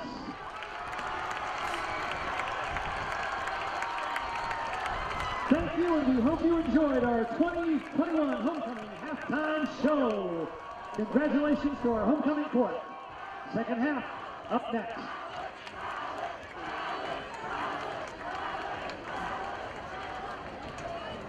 Just a quick reminder that the boosters have a car raffle going on. Tickets are $25, 5 for $100. You get a chance at a 2021 Civic Sports 2-year lease. Welcome back to your CVC TV Game of the Week live here in Beechwood, Ohio at the Beechwood Bison Stadium as the homecoming court for Beechwood gets announced and we get set for second half action. Kevin Arnold alongside Mac Robinson and our CVC TV crew, presented to you by the Ohio Center for Oral, Facial, and Implant Surgery. And here in Beechwood, the visiting Cardinal Huskies on top of Beechwood, 37-0 as we get set for the start of the second half, and Cardinal will receive the second half kickoff. Mac, in that first half, we saw Cardinal run all over Beechwood, and we called the names of Ethan Detweiler and Zach Zako all first half long.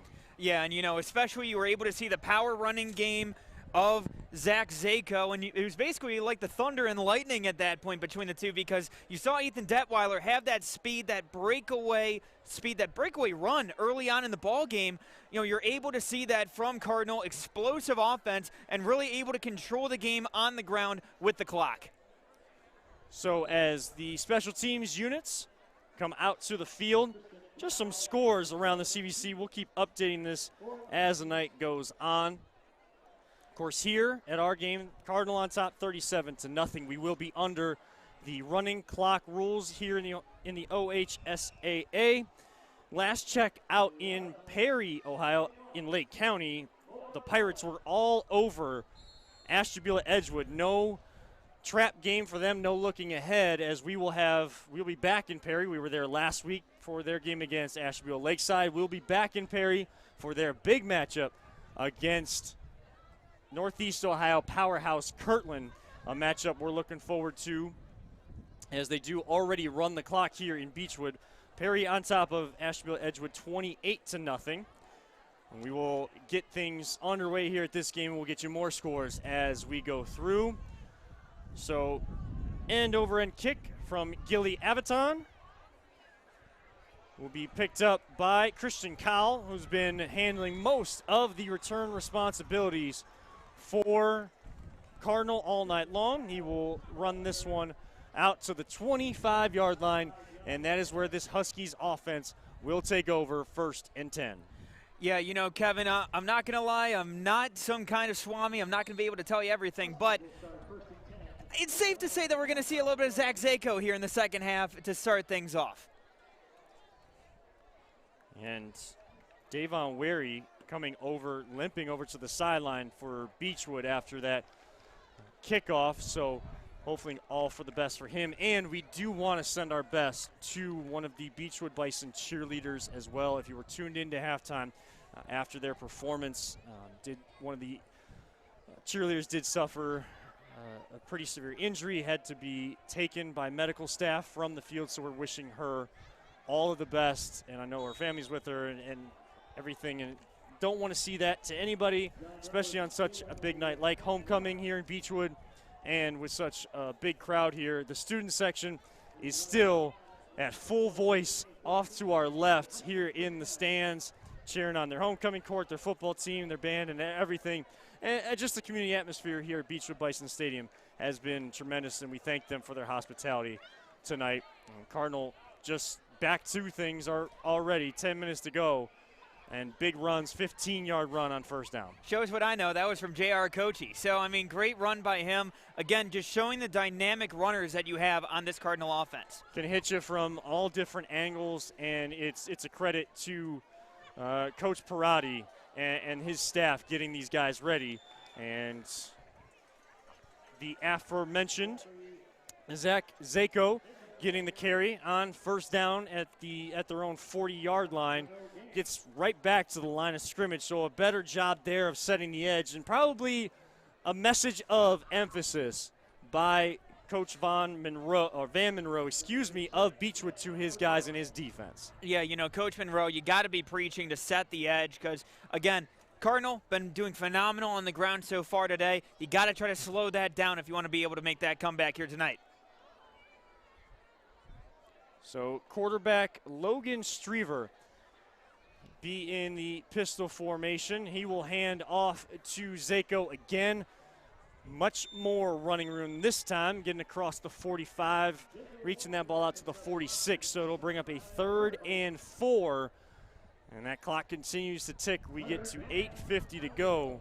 Cardinal on top, 37-0. You know, trusting that interior offensive line of John Avalon, being able to run up the middle. They've been able to set the tone so far tonight. Great job running the ball by Zach Zako. And Mac and myself and the entire CVC TV crew we are high atop the stadium looking down at this beautiful turf. We started in the bug zone, now we are in the wind zone up here. So apologize for any sort of audio issues that is the wind up here. But it is fall, it's high school football. We are under those Friday night lights, and such a great and beautiful evening as a beautiful run there by Zako for 1st down yardage and into Bison territory to the Bison 47. The engine just continues to go. It's like the Energizer Bunny, just keeps on going and going and going and going. Well, and especially for Zako, you could see on that run, really was able to churn those legs, keep that play going, and able to get a 1st down into Bison territory. Striever getting the play call and coming into the huddle for the Huskies. Beechwood mainly playing their two-shell zone type defense. Will blitz sometimes, but with a rushing attack, that'll keep that blitz package at bay for Coach Monroe. Zako just powering his way down inside the 30, close to the 25. And just when you think you got him, Zako is breaking off another big run. Yeah, and again, I even was able to see John Avalon forcing a defender. Even though Zako is still running up the middle, he's finishing the play on the outside, getting that block down. Great job by the offensive line overall to open up that hole for Zako, and he's been able to take advantage all night long. 1st and 10 now for the Huskies at the Bison 26-yard line. Already almost halfway through this third quarter, and you're still seeing that aggressiveness. There's one word to describe Coach Parati and the Cardinal Huskies. It is aggressive. They're keeping the ball on the ground. Yes, the clock is running, but this is what they've done all night long. And they'll do it once again, getting one of his few carries tonight, but seeing a little bit more of the ball is Chase Simak, the senior defensive end and running back for Cardinal, who had a big run there towards the end of the first half. Looked like they were going to be aggressive, took the knee, and rightfully went into halftime. Especially with Simak, he's been able to have that extra burst. And again, that just is more credit to Coach Parati and the rest of that offense, where you have that stable of running backs, so where you're able to keep these guys fresh. Simak, he's been doing phenomenal in spurts for them, but really great job overall for the overall stable running backs that they have. So in that power I formation now, Huskies come 2nd down and 9 at the 25. Simak, another carry, this time down to the 20. He will gain 5 and be 4 yards short of a first down. 3rd down and 4 coming up for Cardinal. Yeah, and this is where you're keeping an eye out, because especially it looks like they're bringing in Ethan Detweiler. He has that speed, and when you're looking at Detweiler, 3rd and 5, he's really able to get that with that burst of speed that he's able to have. So keep an eye out for a hole that they're able to open up on that offensive line for a handoff to Detweiler. 4:57 to go, third quarter here in Beechwood. Cardinal on the drive, looking to add to their 37-0 lead. A late blitz from the Bison, trying to get them wrapped up in the backfield, able to make contact, but that push from this offensive line and that churning of the legs for Cardinal, they will be stopped a couple yards shy of a first down. You got to assume Parati's going to go for this 4th down and 2, unless he tries to give McLean Robinson, their kicker, another attempt at a field goal a little bit closer this time. It looks like McLean will get a kick here, but the one thing I will say is keep in mind for Robinson here, the wind is coming in towards him from his right side, and on top of that, because of the wider hashes, as you get closer and closer to the end zone, that angle starts to be more and more of a factor. So it's going to be a little bit of a difficult kick, even though you're a little bit closer to that end zone. Looks like this kick will come from the 25-yard line, so a 35-yard attempt for McLean Robinson. Lefty waiting for the snap, ball down, kick on its way, and kick is no good. Pushed it. Couldn't see it. Looks like he may have pushed it to the right, trying to maybe adjust for the wind as it was kind of coming across, and just kind of sliced across it, just not able to get it. Had plenty of power, plenty of distance, just not able to get it through the uprights. Yeah, and especially for him being a lefty, having to kick into that wind especially, maybe put a little bit too much mustard on that and was able to, kick that just beyond that upright. So, like I said, when you get closer and closer to that end zone, it makes it more and more tougher, at least when it comes to getting those field goals in because of the wide hashes. Over the last 24 hours, it's been tough to judge for myself. A little too much mustard. I was at the Indians game last night and was trying to help some of the young kids get baseball is just there wasn't many people at the doubleheader yesterday, and Kevin, you got to be judicious when it comes to that mustard, man. yeah, suffered, some wrist injuries and stuff, but it's okay. Trying to help out the kids, always trying to help out the kids. That's the main message. Bison come out for their first possession on offense. Marquise Pinckney, their quarterback. They will lose a yard as they started the drive at their 20. And it just seems like every single drive they're getting behind the chains. It just haven't found any sort of ability to adjust, or this chess match has been just controlled by Coach Perotti and his staff. Every single time maybe Beechwood comes out with a new wrinkle, Cardinal has it scouted. This has been a little bit of a difficult matchup for Beechwood, especially because of the way that Cardinal runs the ball. Both teams run the ball. They haven't been able to get that deep shot to get the defense out of the box. So they have to try to open the offense up a little bit here. So Pinckney hands this one off to Caldwell. Most running space we've seen for Caldwell. Good blocking by that offensive line on that play, and he will get close to a first down, looking to get out to the 30. He gets out to the 27. So a much more manageable 3rd and short coming up when we've seen them most of the night in these 3rd and long scenarios. Yeah, and that's the danger of Jamin Caldwell. Once he gets ahead of speed, once he starts getting rolling, especially for Caldwell, he is a tough man to tackle, and he was able to carry a couple of Cardinal defenders, and he's somebody that, if you're Beechwood, you got to get him going in order to get back into this ball game and make that comeback. 2:20 to go, 3rd quarter, and a botched snap, botched handoff, and Cardinal takes the turnover into the end zone. Blake Reinhardt, right spot, Johnny on the spot, picks it up, goes 20 yards into the end zone, as 22 yards into the end zone, as we see on the replay, just falls right in front of his feet. Nobody in front, just see the excitement on his face. Yeah, signed, sealed, delivered. That is Blake Reinhardt's right there. And the way that he was able to quickly pick that ball up and run with it, very heads-up play for Blake, especially given the fact that, again, that senior type of play. That's what you expect out of Reinhardt. He was somebody that they especially liked to talk about, especially when you're talking about Coach Perotti.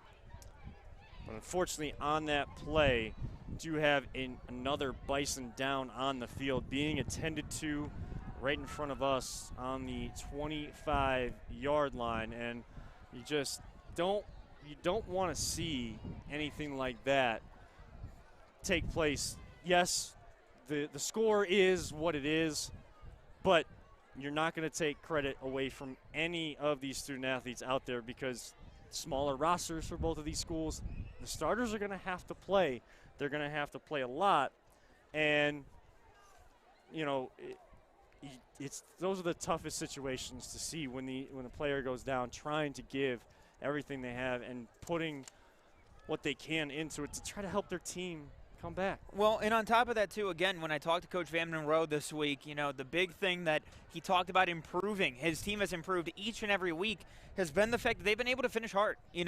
This is a team that, again, doesn't have as much experience, so they're trying to put together all of that time, all those minutes into every single game. And because, like you mentioned, they don't have the biggest roster at that point, they don't have as much depth, so it can be a little bit challenging for them. So for them, it's just about getting through, pushing through, and making sure that you're getting through this game healthy and playing as hard as you possibly can, despite the lack of depth on your squad. So while they do attend to the injured Bison on the field, just want to, of course, thank the great medical staffs and first responders that we do have here at Beechwood and around Northeast Ohio. Chagrin Valley Conference is proud to partner with organizations like FRST, First Response for Sports Trauma, of course, and Physicians Ambulance. Through this partnership, FRST has been able to help prepare our first responders, like we're seeing out here this evening, to on the sidelines and throughout the league, to consistently, expertly respond to trauma on the field of play. We want to thank Physicians Ambulance, FRST, for keeping CVC and their community safe. For more information on this partnership, please visit the CVC website, chagrinvalleyconference.com. And it's being helped off the field.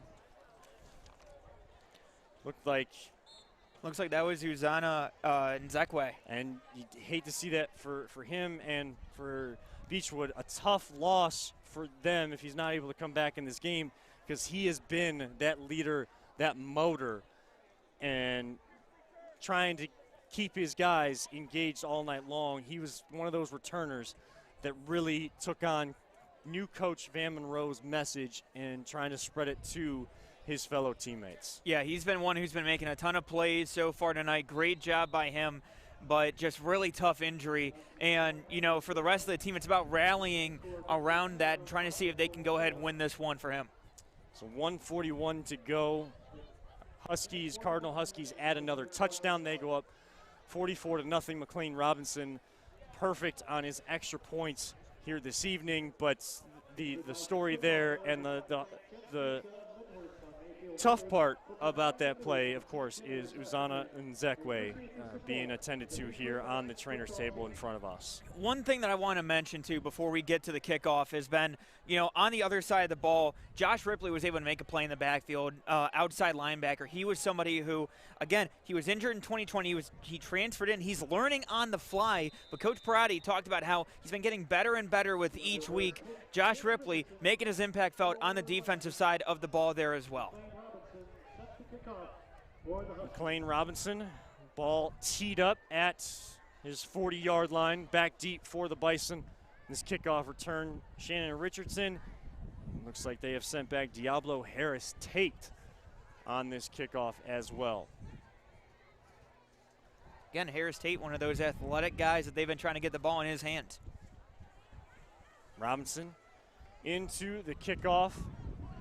Sidewinder, and it'll stop dead at the 8-yard line. That is where Richardson will pick it up, trying to go east and west across the field. He will actually lose a yard going east and west. He will be dropped at, looked like his 7-yard line. The referee on the near side will give him forward progress to the 8-yard line.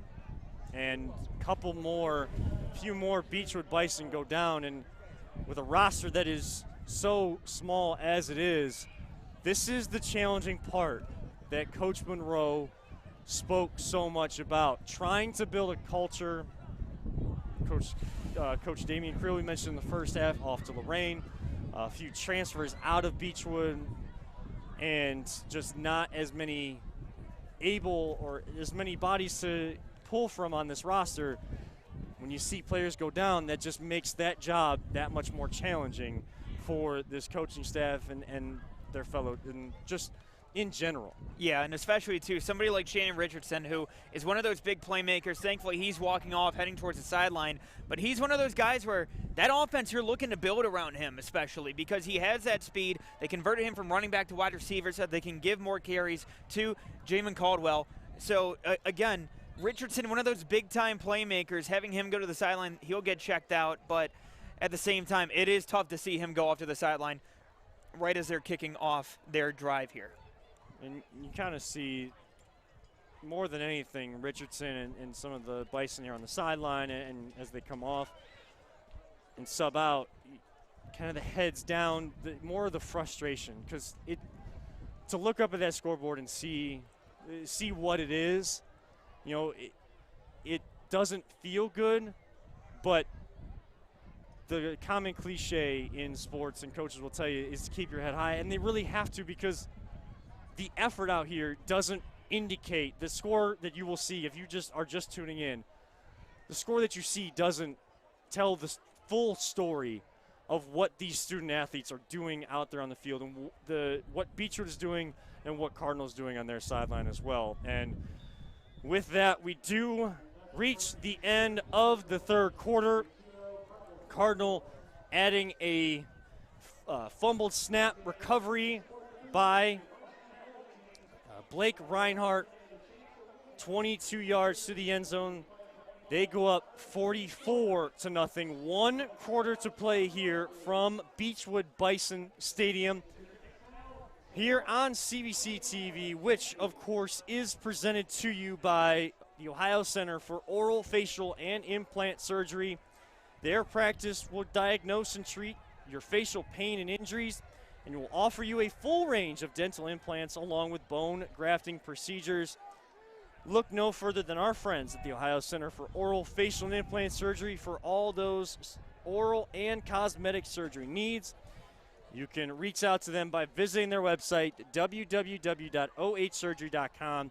That is www.ohsurgery.com. And just like FRST and Physicians Ambulance, we thank the Ohio Center for Oral, Facial, and Implant Surgery for all their support, bringing you these live streams here on CVC TV week after week, and their support for all of these student athletes you will see each and every single Friday night under the lights here in Northeast Ohio. Yeah, and again, this has just been a phenomenal experience. Again, you got the wind, you got a little bit of cool air in the air. You know, at this point, it's feeling like fall. It's feeling like high school football. You got under the lights. It's a phenomenal experience. And I got to say, Kevin, thank you so much for having me out here. Oh, thank you so much for coming out. Of course, if you're just tuning in, I'm Kevin Arnold. Alongside me is my broadcast partner tonight, Mac Robinson. And, of course, our whole list of CVC TV crew members. We will get you that and thank them properly as we get through the fourth quarter. And the clock already starts to run under running clock rules. Bison will come out 1st and 10 on after that kickoff at their own 9-yard line. And kind of the story of field position tonight. Huskies have been in Bison territory to start their possessions. Bison have been deep in their own territory all night long to start their possessions. Yeah, and again, now you have coming in Martez Pinckney coming in for the carry, the sophomore, younger brother of Marquise Pinckney, coming in to get the carry. Gets a couple of yards. They're trying to generate some offense there for Beechwood at this point. And you will see some of the younger guys that have not gotten a chance to play just yet. There are a few of them, even with these smaller schools. What that does is that those are culture-building moments. It doesn't go down on a stat sheet. It doesn't resonate necessarily as it comes through on the broadcast. But those are the little moments that build cultures when young guys are getting so much experience and you have younger rosters that are going to be around for 2 or 3 years together. So same issue all night long for Beechwood has been that center to quarterback exchange, some extracurricular blocking going on here on the near side away from the play, but just having to fall on top of that, and another loss on the play. They just have not been able to get that center quarterback exchange running out of this kind of this, split back but spread formation, shotgun formation. Well, and it's like what Coach had mentioned, you know, the trouble for these kids is the fact that as this game has gone on, again, you're talking about finishing these games. Some of these guys have not necessarily played football prior to this season, so it's all about finishing games in this kind of an environment. Pinckney, clean snap this time. Good, strong throw, but that gets picked off. Running it back inside the 10, inside the 5, and into the end zone. Another turnover and another touchdown for the Huskies. Anthony Soltis, just 3 Huskies in the area, steps in front of his fellow defenders. Nothing but turf in front.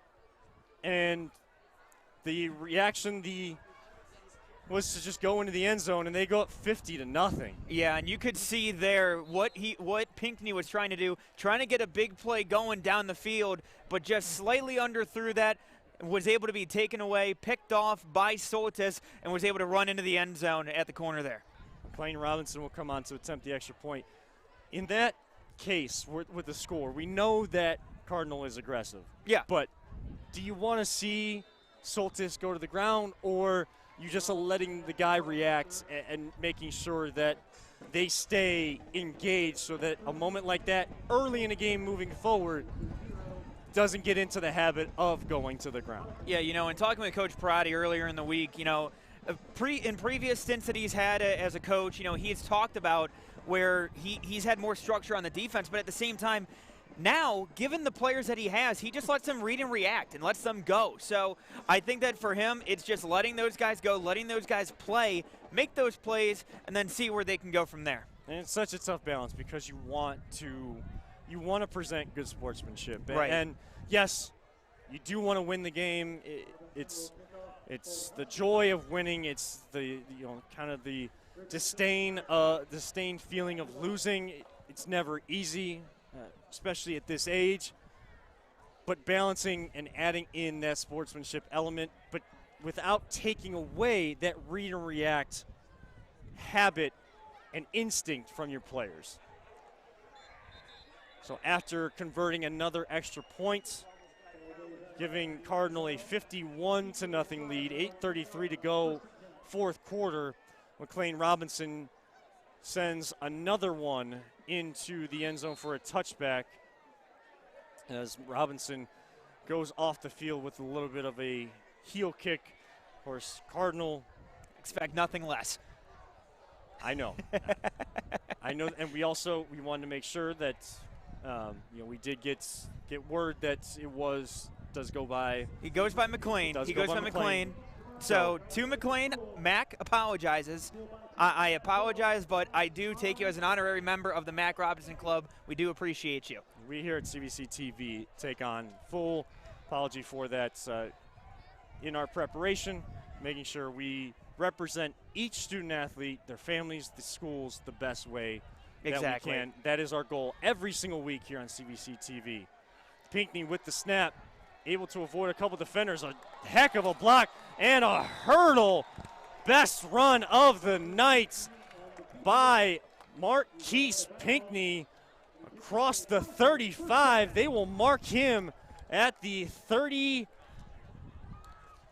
Well, they are walking that one back towards the 35, so they will mark him right at the 35 where he leapt out of bounds. But that's the speed on the edge, the athleticism on the edge Beechwood's been looking for. And you know what? You got to give credit to Shannon Richardson. He was the one that had that ceiling block. And look, even despite the score, you're talking about willing blockers at that point, and the big hit he was able to lay was able to set the edge for Pinckney. Pinckney hands off to Caldwell, and another good run, finally finding some success off that right-hand side.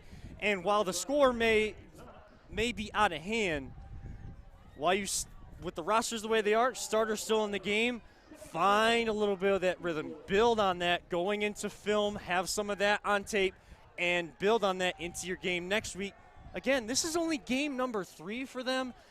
They didn't even play for the first 3 weeks. And like I said, Van Monroe talked every single week. They've been improving on finishing games. This is a hell of a way to do it. Despite the scores, still getting those big plays and still getting those big runs. Doesn't look like much, but it goes a long way as you continue to build in the season. Richardson with the carry. He will get another first down out across the 45 out to the 47. Gain of 3, and it'll bring up a first down and 10. So finding a little bit of that rhythm, a little bit of that push along that offensive line. And again, continuing to fight, continuing to finish, staying in that mindset, wanting Beechwood, Coach Monroe, wanting his guys to continue to read and react. Don't let the score dictate how your instincts come across on the field. Exactly, and I got to say that for these guys, it's all about maintaining that momentum because, again, the score might show a different story. At the same time, with the way that you're able to perform despite the injuries that you've had and the way that they are still fighting, still getting those extra yards, I got to give Beechwood a lot of credit here so far here in the fourth quarter. 5 minutes to go here in the fourth quarter. Beechwood putting together their best drive of the night, but quickly stopped as Harris Tate carrying that one and on the end around, but that defensive front setting the edge, got the message from their coach. Look, too many gaps. let's finish on our end. We've gotten to this point. Our defense setting the edge, getting downhill, getting tackles for loss. Keep it going. Well, and that goes back to the problems that they ran into early, no pun intended. But, you know, again, it was some of the long developing plays where they had some of those end around, some of those plays that might have taken a little bit too much time. You know, you saw a lot of those runs that were just straightforward, hand the ball off, or just run by Pinckney. Pinckney will send his man in motion. Looks like someone moved early, but Pinckney finds a hole inside the 20. 10, 5, touchdown Beechwood. There was early movement, but no flag thrown, and Marquise Pinckney goes 55 yards to the house. We're hearing a little bit of the wind, but I think that might be Pinckney on the run here with the leftover. Look at the burners. Going, sees the hole, and he is gone. And it looks like he was pretty much untouched on that run. Great job by Pinckney to turn on the afterburners and get into the end zone. As soon as Pinckney jump cut from right to left, there was a wide open hole down the center of the field, and that is the speed that we have been told about that is on this Bison team. Huskies have kept it at bay until this point, but with 3:40 to go, Pinckney shows you Beechwood has the athletes, they have the speed. They're not just going to lay down for anybody this game or at any point the rest of this year. And Beechwood will also go for two, and he will hand it off to Martez Pinckney, ball being volleyballed around as he fumbles that one. So one thing that I know will be a focus from Coach Monroe in practices this week, film session tomorrow, all week long, be working on that center to quarterback exchange and then quarterback to running back exchange on these read options. And again, that's where some of the experience factor comes in. Again, I'm not blaming some of these kids at this point. They don't have as much experience, but at the same time, these are valuable lessons that they're going to be able to hold on to going forward because, again, it's just the little things. You've seen plays left and right here tonight where, you know, yes, there have been some turnovers, and yes, the score says a lot, but at the same time, a lot of this has just come down to some of the little things so far tonight. So for Beechwood, it's just about tuning that and then being able to swing that into momentum that we saw last drive and the positive steps that we saw from this offense. So the head referee signals for the clock to roll. 3 minutes to go. Beechwood will kick off. Cardinal on top of Beechwood 51-6, but an electrifying run to get Beechwood on the board by quarterback Marquise Pinckney. And Beechwood kicks off. Christian Cowell on the return, fighting for extra yardage out near the 35-yard line. And they will mark it just shy of the 35 at the 34.5-yard line. That is where the Husky offense will take over, both teams with 3 timeouts. But at this point, Mac, most likely going to see the Huskies kind of run the ball and this clock just run out in this running clock format. Yeah, and again, that's the one thing. Coach Perotti been aggressive, and he's been able to take advantage. You know, again, his players were prepared coming into this game. You knew that was going to be coming out from a Coach Perotti coach team. Again, a lot of great things that you've seen, led by those senior offensive linemen, John Avalon, Mike Soltis. You know, great job by those guys up front. And they've really been able to run the ball at will so far tonight. As we tick to just over the 2-minute mark, we do have a new quarterback in for the Huskies. Looks like Cal Ciminello, the freshman backup quarterback and defensive back, who actually did come in 100% in completion percentage this game. He was 1 for 1 for 28 yards and also has 5 carries for 31 yards, but kind of the same thing we've seen from Beechwood tonight. miscommunication on that snap. Yeah, and again, for a freshman coming in, this is great, valuable experience, getting him under lights in a hostile environment. Great experience for Simonello. So under 1:30 to go. Cardinal on top, 51-6. Simonello will hand this one off up the right-hand side. And one of the Soltis on the run, I believe it was Reese Soltis on the run. So trying to go through the different Soltises on the roster, making sure you get the right one. But again, family affair, community affair, and what a great community atmosphere we've had here in Beechwood tonight too. Even on homecoming, score, like we said, it is what it is. If you're tuned in, watching right now, you can see what it is, but a great atmosphere and great hospitality here in Beechwood. Simonello around left edge, has a little bit of room across the 40. Out near the 44-yard line, will be about a half yard shy of a first down. But that clock continues to roll. Under 30 seconds to go now. All but sealed up. They will actually give him the first down. So that should bring us to the end. Should not need any other play as the Huskies start to line up on midfield. Beechwood doing the same. Under 10 seconds to go. And from start to finish, the Cardinal Huskies come in this CVC Valley Division matchup. Sitting at 1-1 coming in conference play. They take their record to 2-1 and 4-2 overall. And Beechwood drops to 0-3 as Cardinal wins 51-6, leads wire to wire. And before we get out of here this evening, we will keep things right here for a short little post-game show. Kevin Arnold alongside Mac Robinson. Cardinal, again, getting the win 51-6. Mac, just your final thoughts on this one from Cardinals' perspective. What will a win like this do in their hopes in the Valley Division? You know, especially for them, it's all about using this game as momentum. And especially to, you know, it's almost similar to the way that we saw Zach Zako running tonight, where it's basically just feeding him and going more and more and more. And as you feed him, you are able to keep that momentum going and growing. So really, a lot of great snaps, a lot of great playing time in a hostile environment. If you're Cardinal, being able to come away with a decisive win like this, it's definitely a boost for Coach Parati and company. A lot of excitement down there on the far side of the field, off to our left.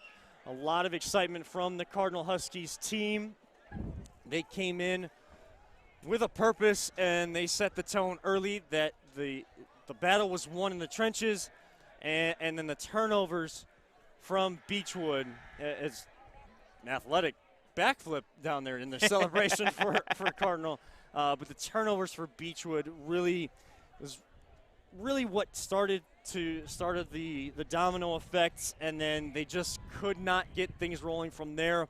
From their perspective, going to 0-3, you know, it's still only one loss. It's a tough one.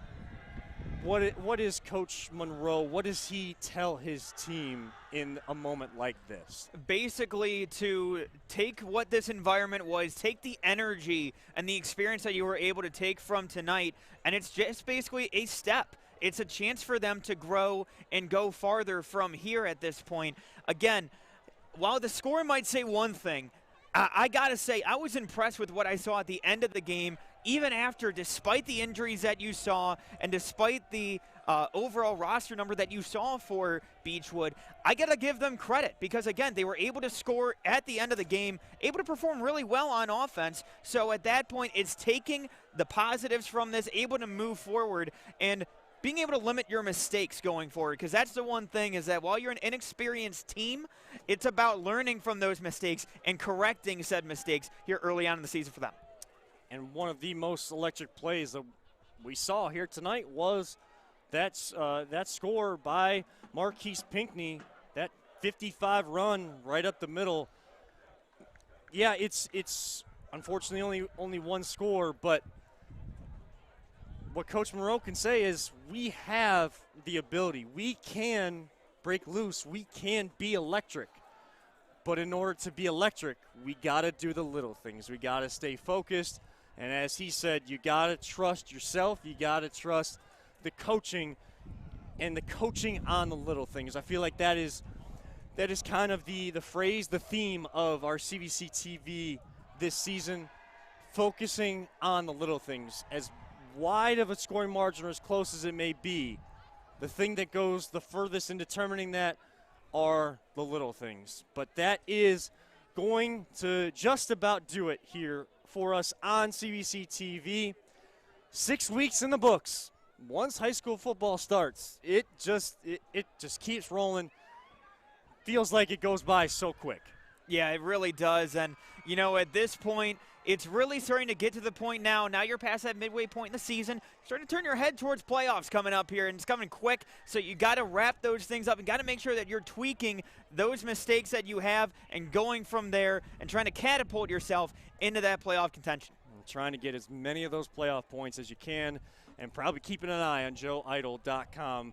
Joe Idle does an amazing job of, especially at this time of the year, keeping everybody abreast of where teams stand in those playoff standings with the playoff points. And, of course, now this year, after what we saw last year with everybody making the playoffs, 16 teams in every region will make the playoffs, expanding the playoffs, especially as we are still, unfortunately, in somewhat of a COVID era.